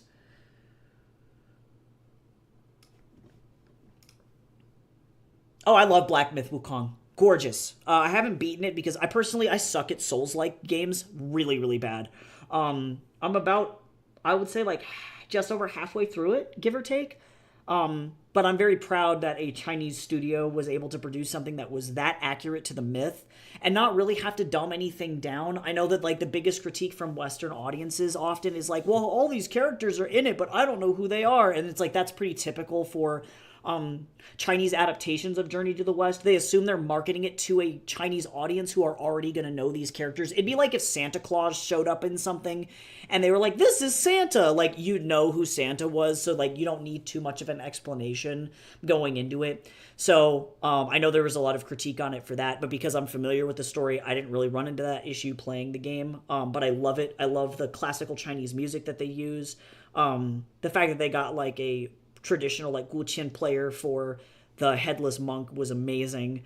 All in all, from, like, an art, opera, and storytelling perspective, I think that it's fantastic. I love it. Love it to death. Really, really good. But I'm doing good, Sano. Thank you for asking. Sorry we are just, like, hovering over this this blank, or this finished page. I'm currently putting together a 3D model mock-up for my next page. And the models are too realistic for Twitch and YouTube, and so they have a exposed booty cracks, and YouTube will, like, instant suspend me if I show the booty on screen, so I have to do this really fast.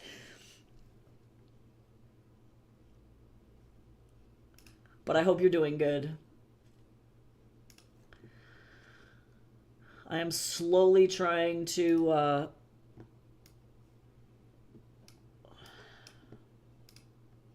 get my little guys together so that way they don't look like poopy. Perspective is awful. Santa is such a cringe character, not gonna lie. Oh my god. Going for Santa's throat. I can't. I love some adaptations of Santa. Like Rise of the Guardians, for example, is one of my favorite animated films. Favorite takes on Santa. I love him. He's a little tattooed badass. Like, I think that's pretty great. But yeah, the traditional... what is his name? Sunbloom is the illustrator's last name. Like the Sunbloom Coca-Cola Santa. You know, like really Americanized Santa. I don't know.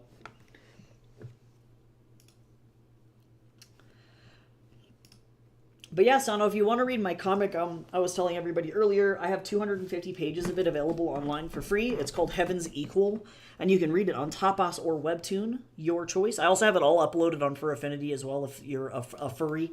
I am not myself personally, but I recognize this monkey man. He speaks to the furries deeply, so I put it over there for everybody to look at. I appreciate them.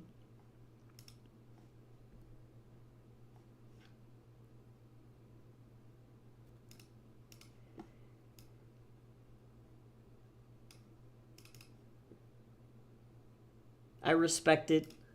I understand. I have a monkey man. I did this to myself. Actually, China did this to me. They were like, you know what would be great? Oh my god, where did Wukong go? Buddy, where are you? There you are.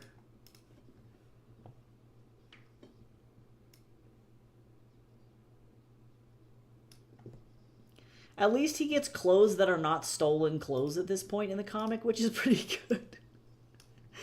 He legit just had stolen people's clothes this entire time. I don't take this comic too seriously, to be honest. It's like, I love Chinese humor a lot. I think it's like, it's super, super funny. So I definitely am a fan of, like, this thing not taking itself too seriously.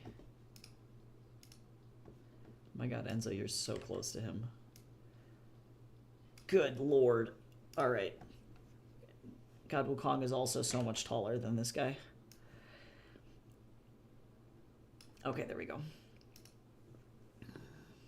Oh yeah, that would be amazing. Yeah, definitely. No worries at all, Sano. But I appreciate you for popping in. It's been a lot like louder on stream than normal. Normally YouTube pushes me to the recesses of the booty crack, which is it's pretty cool.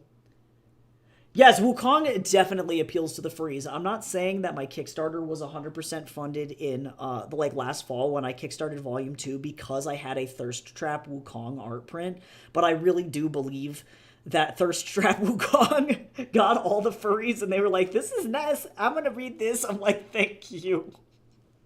I'm glad this hot monkey man made you want to buy this." Oh, thank you, Lear. I appreciate it. I like him a lot. Like, I recognize I've taken some artistic liberties from the original comic as well, where like he in the original comic is about he's larger than a typical monkey, so he has like a, I don't know, I would put him at like the 3 foot to 4 foot size. And people like other characters throughout the comic consistently joke about how tiny he is, but I have interpreted that instead in a different way for this comic for the sake of like more action comics. So when I have enemies who are like, "Oh, you're so small," it's not because Wukong on average is small, because I have him standing at about like, I think like 5'11", 5'10", 5'11", give or take. It's because they're like fucking 7'4". You know, they're huge. You know, so this is like One Piece proportions, so to speak. You know, so he is small comparatively, but he's not like monkey sized. He's more person than he is monkey, I recognize in my version. Let me pull open some other art so y'all can see if you haven't seen the comic for the first time. Let me grab like a recent page. I just started working on chapter 12 like last week. Let me see if I can get a good... Here's them jumping in a bush. They spent like half of the last chapter hiding in a bush. But like... yeah, he just steals other people's clothes. But like, all in all, like he's not that like crazy looking. I was really inspired by the like 1980s Journey to the West when I started working on this.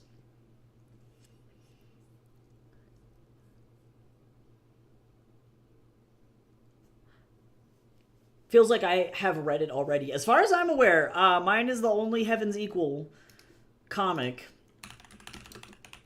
But the phrase is used, it's a play on, yeah, if you Google Heaven's Equal, there's me. It's on Webtoons. But like, yeah, it's a, oh, I have some reviews on Goodreads I didn't even know. Look at that. But, yeah, as far as I'm aware, yeah, that's cool. Hey, the Google AI overview. Oh my god, am I famous, y'all? Wait a second. Heaven's Equal refers to a contemporary graphic novel series webcomic written by Tycho Dwellis, which serves as a modern urban fantasy reimagining of the classic tale Journey to the West. Wait a second. Am I smart enough to be on the, like, I'm popular enough to be on the Google AI. Wait a second. This is actually insane. What does it have to say? Hold on, let me see how accurate the AI is, though. This is actually funny. The story is set in modern-day Los Angeles and features a gritty, magic-packed take on the myth where the legendary Sun Wukong, the Monkey King, interacts with the modern world. That is accurate. The narrative follows a character named Sean who struggles to pay for college while dealing with demons, eventually finding herself working alongside an irritating yet powerful Sun Wukong. Also accurate. Volumes, there's Volume 1, Welcome to Little China, introduces the premise of demons in the modern world and the partnership between Wukong and Sean. And then Volume 2, Nothing Happens by Chance, continues the story. The series is available on Webtoon and via Kickstarter. That is true. It's also available on Tapas, though.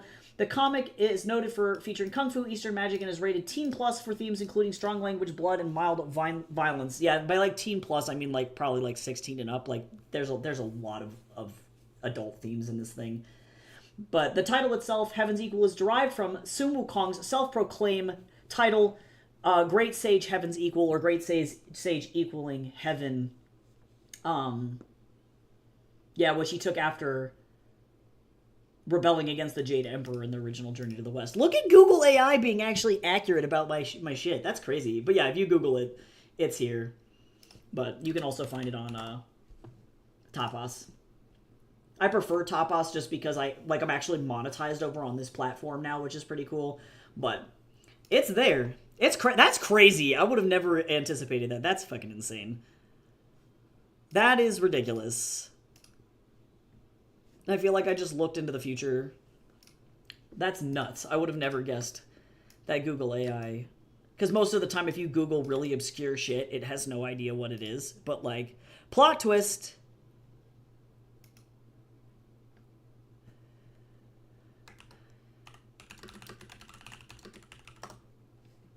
That's so nuts, though. Okay, so let me see what the next... I have so many panels on this page. I'm so sorry, y'all. Let's see. But yeah, I have him. Now he's like more... I wanted to draw Wukong more like Jet Li or like Bruce Lee. Either of the Lees, truly. Or even like a younger Jackie Chan where he's really lean. He's like super fit, but a lot of these demons are like really big dudes. Like I think about like the Bull Demon King, for example. He's a fucking big guy. So like... or even Bo, like, let me see if I can find pictures. I have Pigsy here is like a really... He's like a big-ass demon. Let me go back to chapter 10.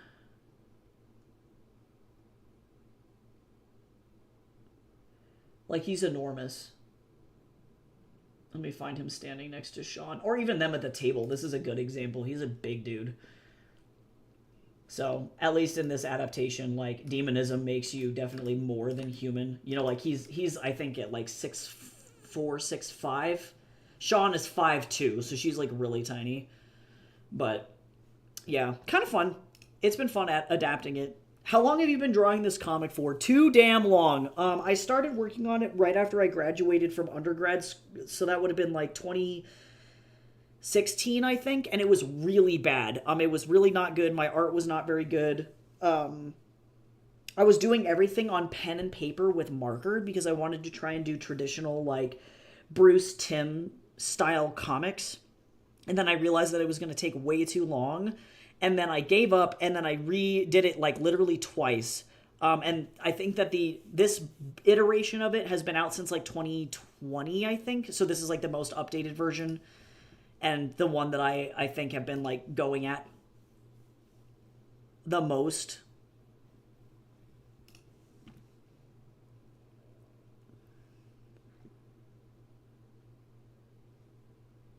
For as long. So I release about like 2 pages a week. I recognize I'm going like hella slow.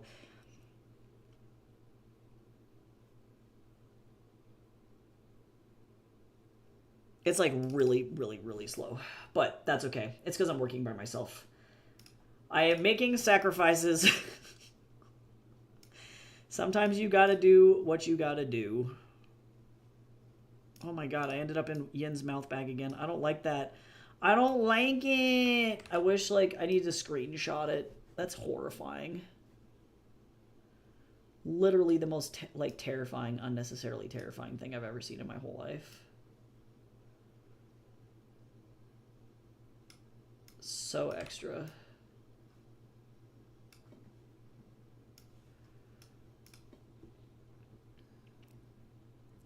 Hello? I'm actually going to just move him back. I'm pretty sure these chairs have backs. I don't remember. I'll have to look at previous illustrations of the Trippy Taco, but I'm pretty sure they have backs on the chairs. It's been so long I have to like sometimes go back and look at sets. So yeah, it's been a little bit, but I'm very proud of it. I'm glad that I'm able to at least like release as much of it as I can, and it's done surprisingly well. Like I recognize I'm a relatively unknown artist, like nobody knows I exist really. So the fact that this does as well as it does is really insane.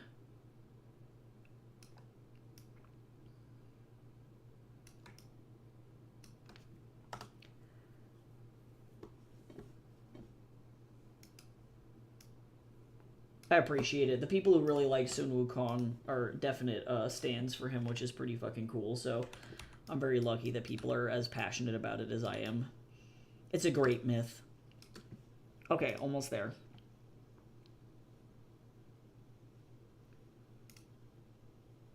And actually, I'm going to be cheap, and I'm going to use another panel that I already have as this flashback, I can actually reuse some of my art. It's definitely a game of like work smarter, not harder. This one, 253. All right, so let me drag this back over here. Okay, so we're going to use this panel, this one. So in the meantime, let me go ahead and get rid of all these other panels. Goodbye. It was nice knowing you. So this is effectively the setup for this and how I, let me go ahead and just grab, oh, not that panel. I typically draw like what I would like call observationally. So that's where you have the reference image.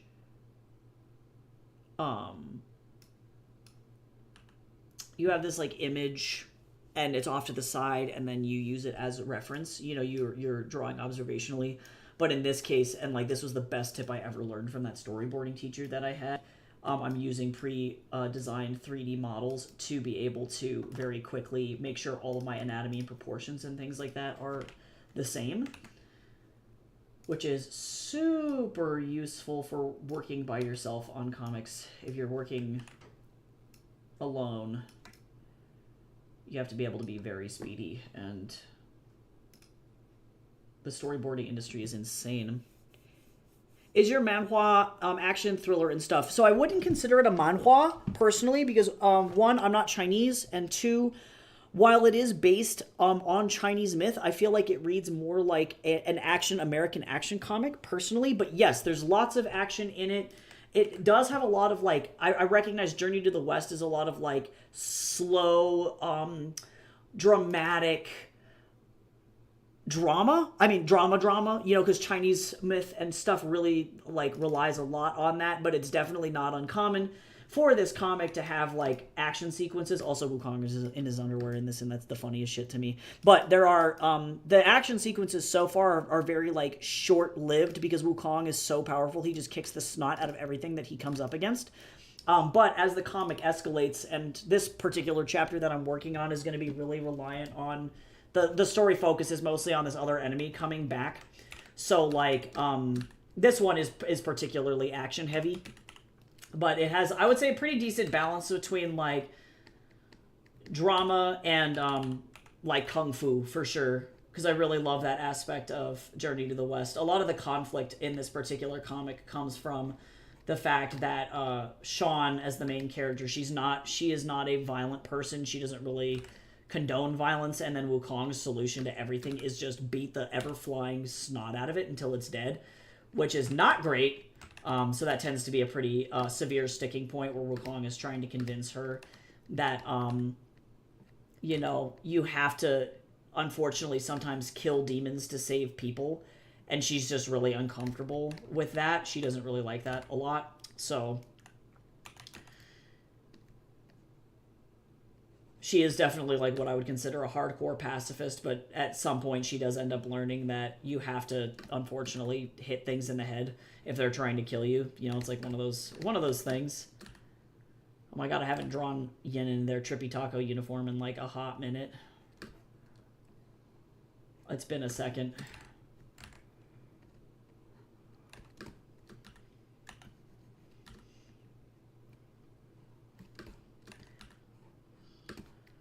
Been a while. I've been drawing them in their like Bodhisattva uniform for a second.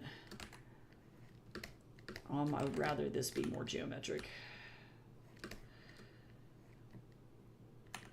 I need to open up concept art actually. It's been a hot second since I've drawn them, but this is why we make concept art sheets, you know? They're very important. God, my art style changed so much. Like, when I say that this thing was really, really bad, I really do mean that. Like, it was bad. I went to grad school. That helped a lot. Learning all of these, like, animation industry tips from, pros was, like, a lifesaver. Getting better at stuff, like, observationally helped a lot. But sweet lord, it was not good. I wish that I had some of the original art, because it was like, I mean, you can kind of see it actually in Pigsy's character sheet.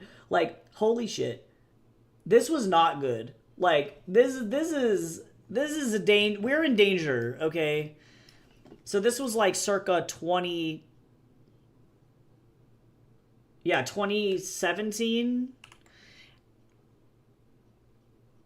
versus like, yeah, versus this was like 2023, I think. Let me get this over here. Yeah, so obviously completely different. This is like getting jump scared. I'm so sorry. So, yeah, things have changed. Things got better. Way better. I'm kind of scared. At some point, I'm going to end up having to draw a motorcycle for this, like, a lot. In this version, I have it where, they instead of, like, riding a horse, they ride a motorcycle, which is pretty good.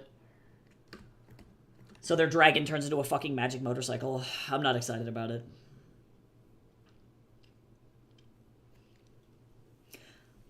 Oh, that would be so nice, Sano. Yeah, I love him too. Well, and hopefully by reading my comic, you'll learn a lot more about him, because I go very deeply into, like, his backstory, how he got there, you know, how he relates to modern, like, storytelling and stuff. You know, why he's so popular, why he's also so fucking annoying. He's a really annoying character as well, which I love. That's, like, one of my favorite things about him, truly. They're like, wow, I knew you'd be back. It's almost like I put a shot collar on this man and you can't leave. I can't. They're so bad. Yeah, and I recognize a lot of my, like, American influence has, like, gone into this. You know, I'm really inspired by other people who have also been inspired by Journey to the West as well. So, like, I'm a huge fan of Jamie Hewlett and Damon Albarn's work. They're the guys behind the Gorillaz, the band. Their work with Journey to the West, they did an entire Journey to the West opera, which was amazing. Really, really good stuff, especially in terms of art. You know, like, they're just, Jamie is just an insanely talented illustrator. He's very, very cool. I realized that was a mistake on my part for fabric here. But yeah, I really appreciate the read a lot. I'm also doing a thing, too, where I'm giving away free commissions for people who leave reviews on Amazon of all of my work. It doesn't matter really what it is. And you can leave me a 1-star review, right? Like, there's no pressure to leave, you know, 5-star reviews or anything. But if you leave a review and screenshot it and send it to me either, like, over Discord, or you message me and let me know that you left it on Amazon, I will draw you a commission. Because as an indie, like, author, it's really hard to get eyes on my work. I'm just, like, effectively so small. I'm, like, invisible. So anything is super duper helpful. But also the reads on Tapas too help, because I am actually getting ad revenue paid, which is crazy. I don't know how much Tapas is going to pay me. I don't imagine it's going to be very much, but, like, it's finally snowballing enough to where the comic is actually, like, picking up steam, which is cool.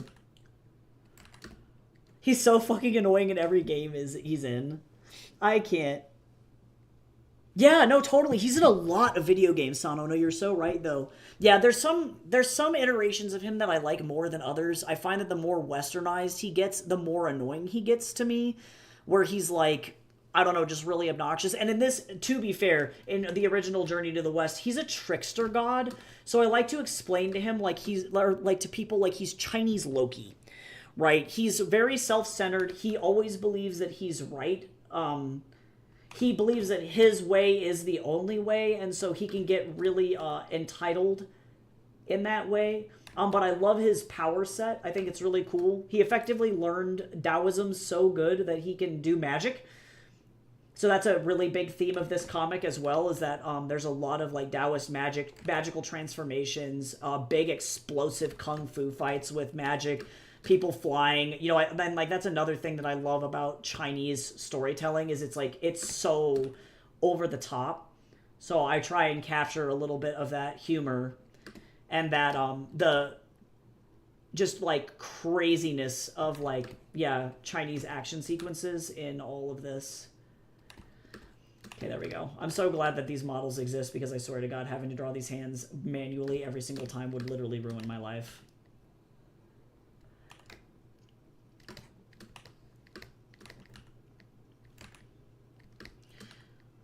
Yeah, I would say probably my adaptation is slightly more serious, I think, than a lot of adaptations. I realize a lot of, like, Journey to the West adaptations, too, get made for kids, which tends to be the reason I think he gets dumbed down so much, because, you know, kids are...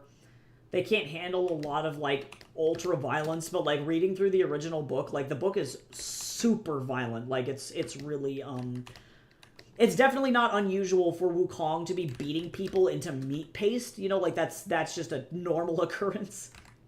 So, like... I really wanted to get that across as well, that it's like, while this story can be kid-friendly, like, this particular comic is not kid-friendly. Like, I've had to make a rule at conventions, like, I'm not gonna sell this to kids.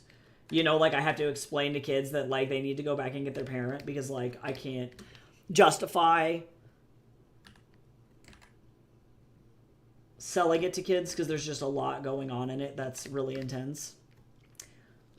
Tapas pays peanuts and lint. True. Most, like, monetization does, you know, which is why I was really interested in making sure my comic was available in print, you know, because, like, truly that's how I want people to view my work. I guess I don't have them over here. Hold on, let me go get them because I can show them off. 1 second, let me go grab them because they're in the other room.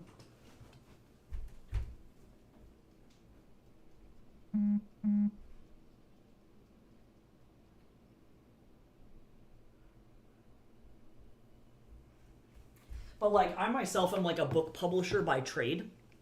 You know, so I went to school for publishing and illustration. I normally write books, you know, so comics are... This was kind of like a side experiment.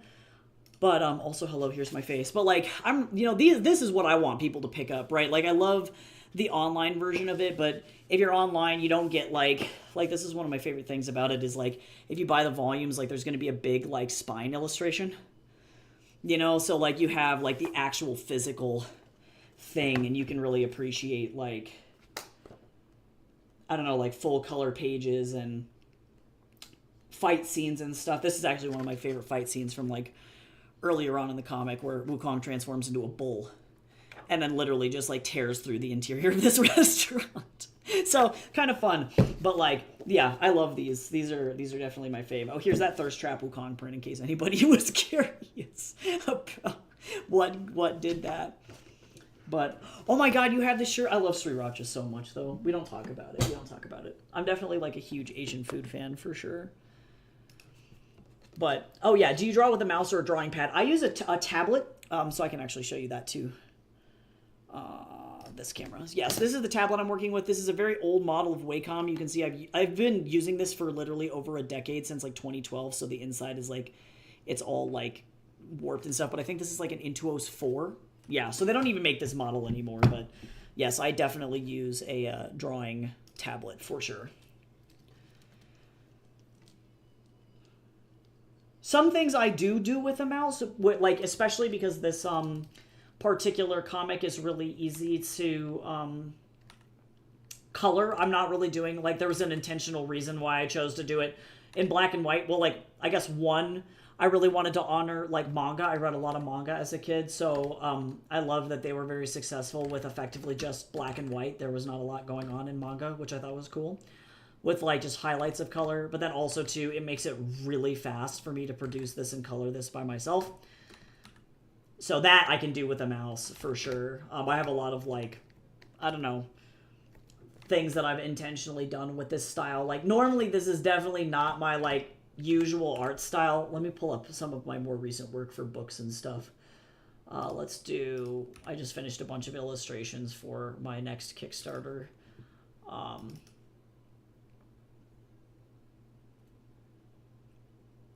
Yeah, this works. This is, like, definitely more of my usual style, so I'm a lot more painterly, and I like SFX and, like, painterly lines and that kind of stuff, you know, so stylistically similar in how I draw people, but like the actual execution is like completely different. Versus this comic is a lot of like just black and white illustrations and like cell shading, which is not normally what I do. So it's been a very like strange process to like, yeah, do this way. This is like the opposite of what I normally do. But it's for the sake of like speed. If I hand painted every single thing, you know, it would be really, really bad. It would take me way too long. And then I would, like, I did the math. At some point I realized like I had to like continue to do this comic at 2 pages a week instead of at 1 page a week, which I was doing up until this last chapter. And I realized I couldn't do that anymore, because if I continued to work at that pace, I would literally get done with the comic when I was 115 years old. And I was like, bro, I can't. So long story short, I had to really speed everything up. Hello, Photoshop, you good? It was on the wrong layer. I had to speed things up like crazy, so I had ended up having to cut down a lot of the story. Like, I originally wanted to do the entirety of Journey to the West, for example, but I realized very quickly that including every single chapter of the original novel was going to get to the point where, like, I just couldn't finish it. There would be no way. So that had to get cut down, and then I ended up having to push my production schedule to 2 pages a week instead, because literally 115, I don't think I'd make it. I'm not going to make it. Oh yeah, I want to try drawing a manhwa or something. Got the idea for a story. But yeah, buying a drawing tablet is really expensive in my country. Honestly, drawing tablets in general, depending on the brand that you buy, are really expensive. But there are certain brands that are very like affordable in terms of like, and I recognize like depending on where you live, like affordable is 100% subjective. But I would highly recommend is if you do buy a tablet eventually, I would recommend getting a Huion is the brand, so not a Wacom. I don't think I will ever buy a Wacom ever again, because they're like the Apple of tablets. They're not very good. They have a bunch of bugs and they're unnecessarily expensive. So Huion is what I use, and I wouldn't personally grab one of these. I'm using a regular computer and a drawing tablet, a tabletop drawing tablet. But the pen tablets that they have, and this is like good advice, I think, for anybody buying any, actually maybe it wasn't the Inspirate Giano. Let me look at all of their, oh my god. Yes, this thing. So this is the Inspiroi Frago S. This is what I recommend to all of my students. I'm a animation teacher at an art college currently, but these are very small. So you can see this is about the size of a laptop, and this is the size of the tablet. So it may hurt your wrist if you're using it. You can also apparently use it on a phone. I don't know. That's crazy to me. So you don't even need a computer to be able to do this, but they have insanely good DPS or like drawing points, or DPI, I guess, drawing points per the surface area. But this is 65 USD, so not like cheap even by US standards, but this is the most affordable drawing tablet I could find for my students, because a lot of like this as a Wacom would be $200. Like, it's so unnecessarily out of control. So if you can get one of these, I would recommend the Huion Inspiroi Frago. And personally, I would go with the medium, which I think is like an 80, but if you have to, or it's like 85, 80 or 90 bucks, but yeah, if you're looking for a budget tablet, this is definitely the one. Really good stuff. So that's cool. But otherwise, in terms of like drawing with a mouse, I personally have never drawn with a mouse. Even when I was younger, I was using a tablet. I was very fortunate that my dad was like, yeah, let's get you this drawing tablet so that way you can, you know, you can draw. But I did have a lot of friends who were very good with mice. The main thing is to remember is that with a mouse, you're not going to be able to get pen pressure variation. So for example, if I draw really light with a tablet and then push down, I can get this nice tapered line. But if I do the same thing with a mouse, it is the same width no matter what. So you may have to modify your art style in order to be able to use the mouse. That was what a lot of my friends who were drawing with mice when we were in high school were doing. But honestly, a lot of it is just practice and muscle memory, because even with a mouse, you can still produce good art. It's just not going to look the same as like the type of art that I'm producing, right? It'll be a different style because the technique and the tool is completely different. But just keep practicing drawing stuff. One of my favorite teachers ever in my undergrad program, when we were learning to draw figure modeling stuff, one of his tips was to print out, like I actually have a little demo, I think. One of his tips was to print out artwork of really famous artists that you like and trace them. So you're not going to trace it and sell it.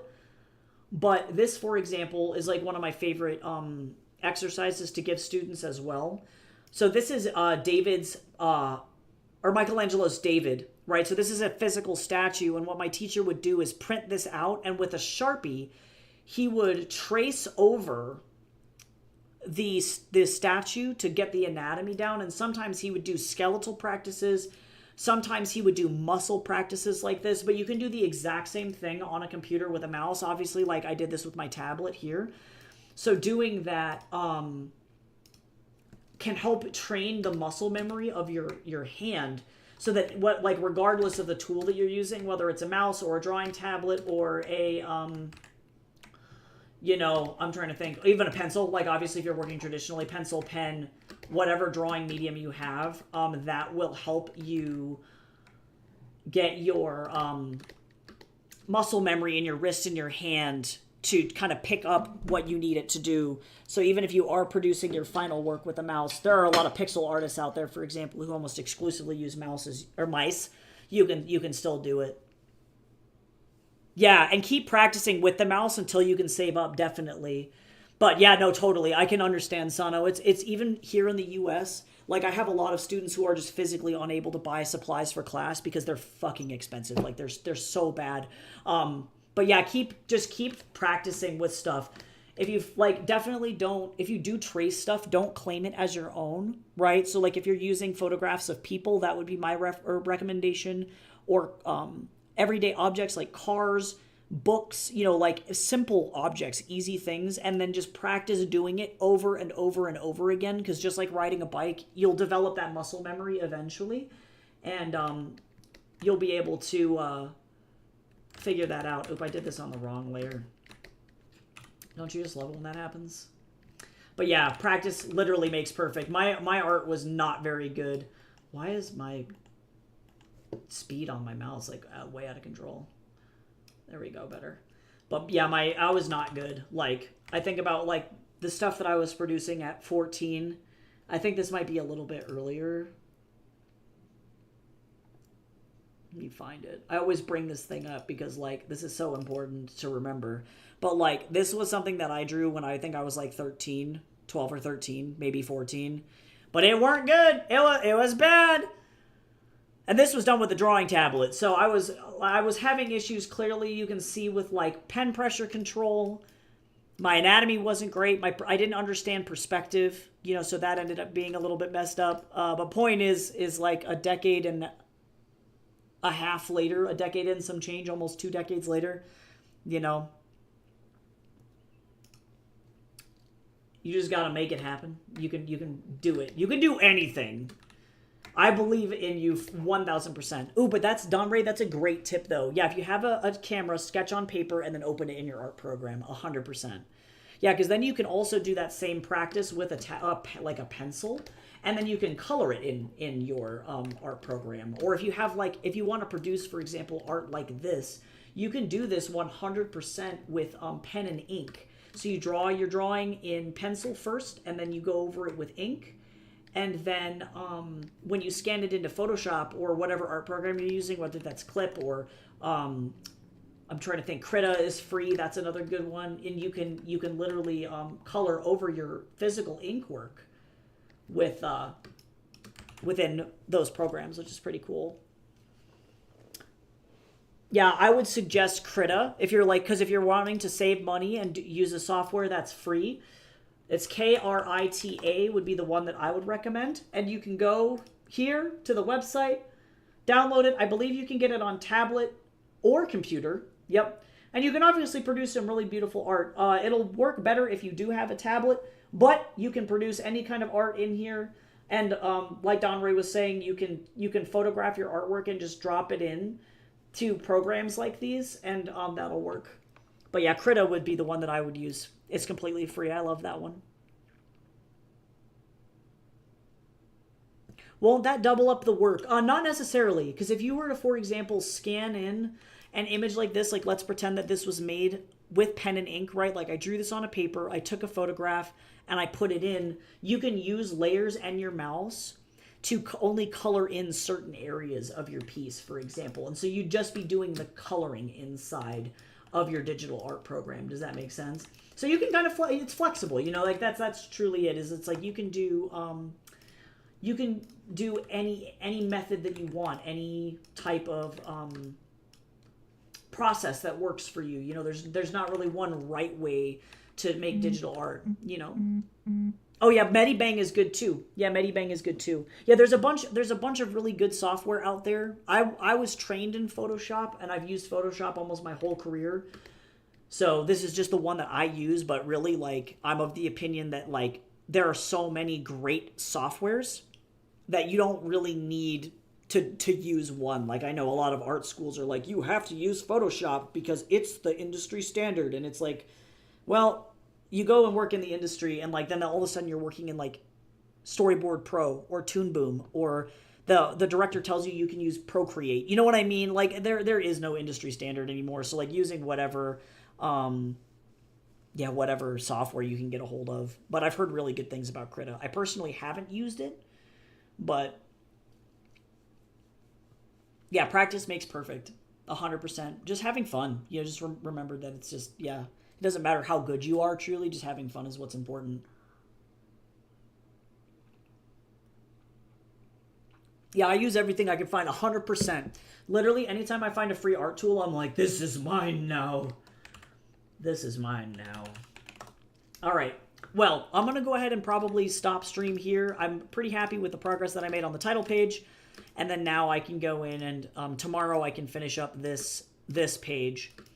So I'll be back tomorrow at around the same time streaming. I stream every Monday through Thursday, whether it's art or writing. If you guys want to come and hang out again, that would be amazing. I love chatting with new people and meeting cool people. But other than that, everybody should hydrate. We got a hydrate redeem. Everybody drink liquids. But yeah, I appreciate everybody coming in and hanging out today. That was really awesome. Yeah, I have Photoshop web version. Yeah, the Photoshop web version is not very good for making art. It's good for editing photos, but it's definitely not very good for making art. That Photoshop web freaks me out. Like, it is what it is. But yeah, Medibang's a great one. Yeah, practicing boxes and shapes as a beginner is boring. No, totally. I 100% understand. Yeah, mixing in studies with things that you like definitely can keep it fresh. But yeah, if you want to come and chat tomorrow, you can ask me any questions. I specialize in teaching digital painting to new students. Like that's literally my job as an art teacher at an art school. But I'd love to chat and hang out. So I'll be back tomorrow. I hope everybody has a great rest of your day. Thank you so much for hanging out, and I will hopefully chat with you soon. Bye-bye.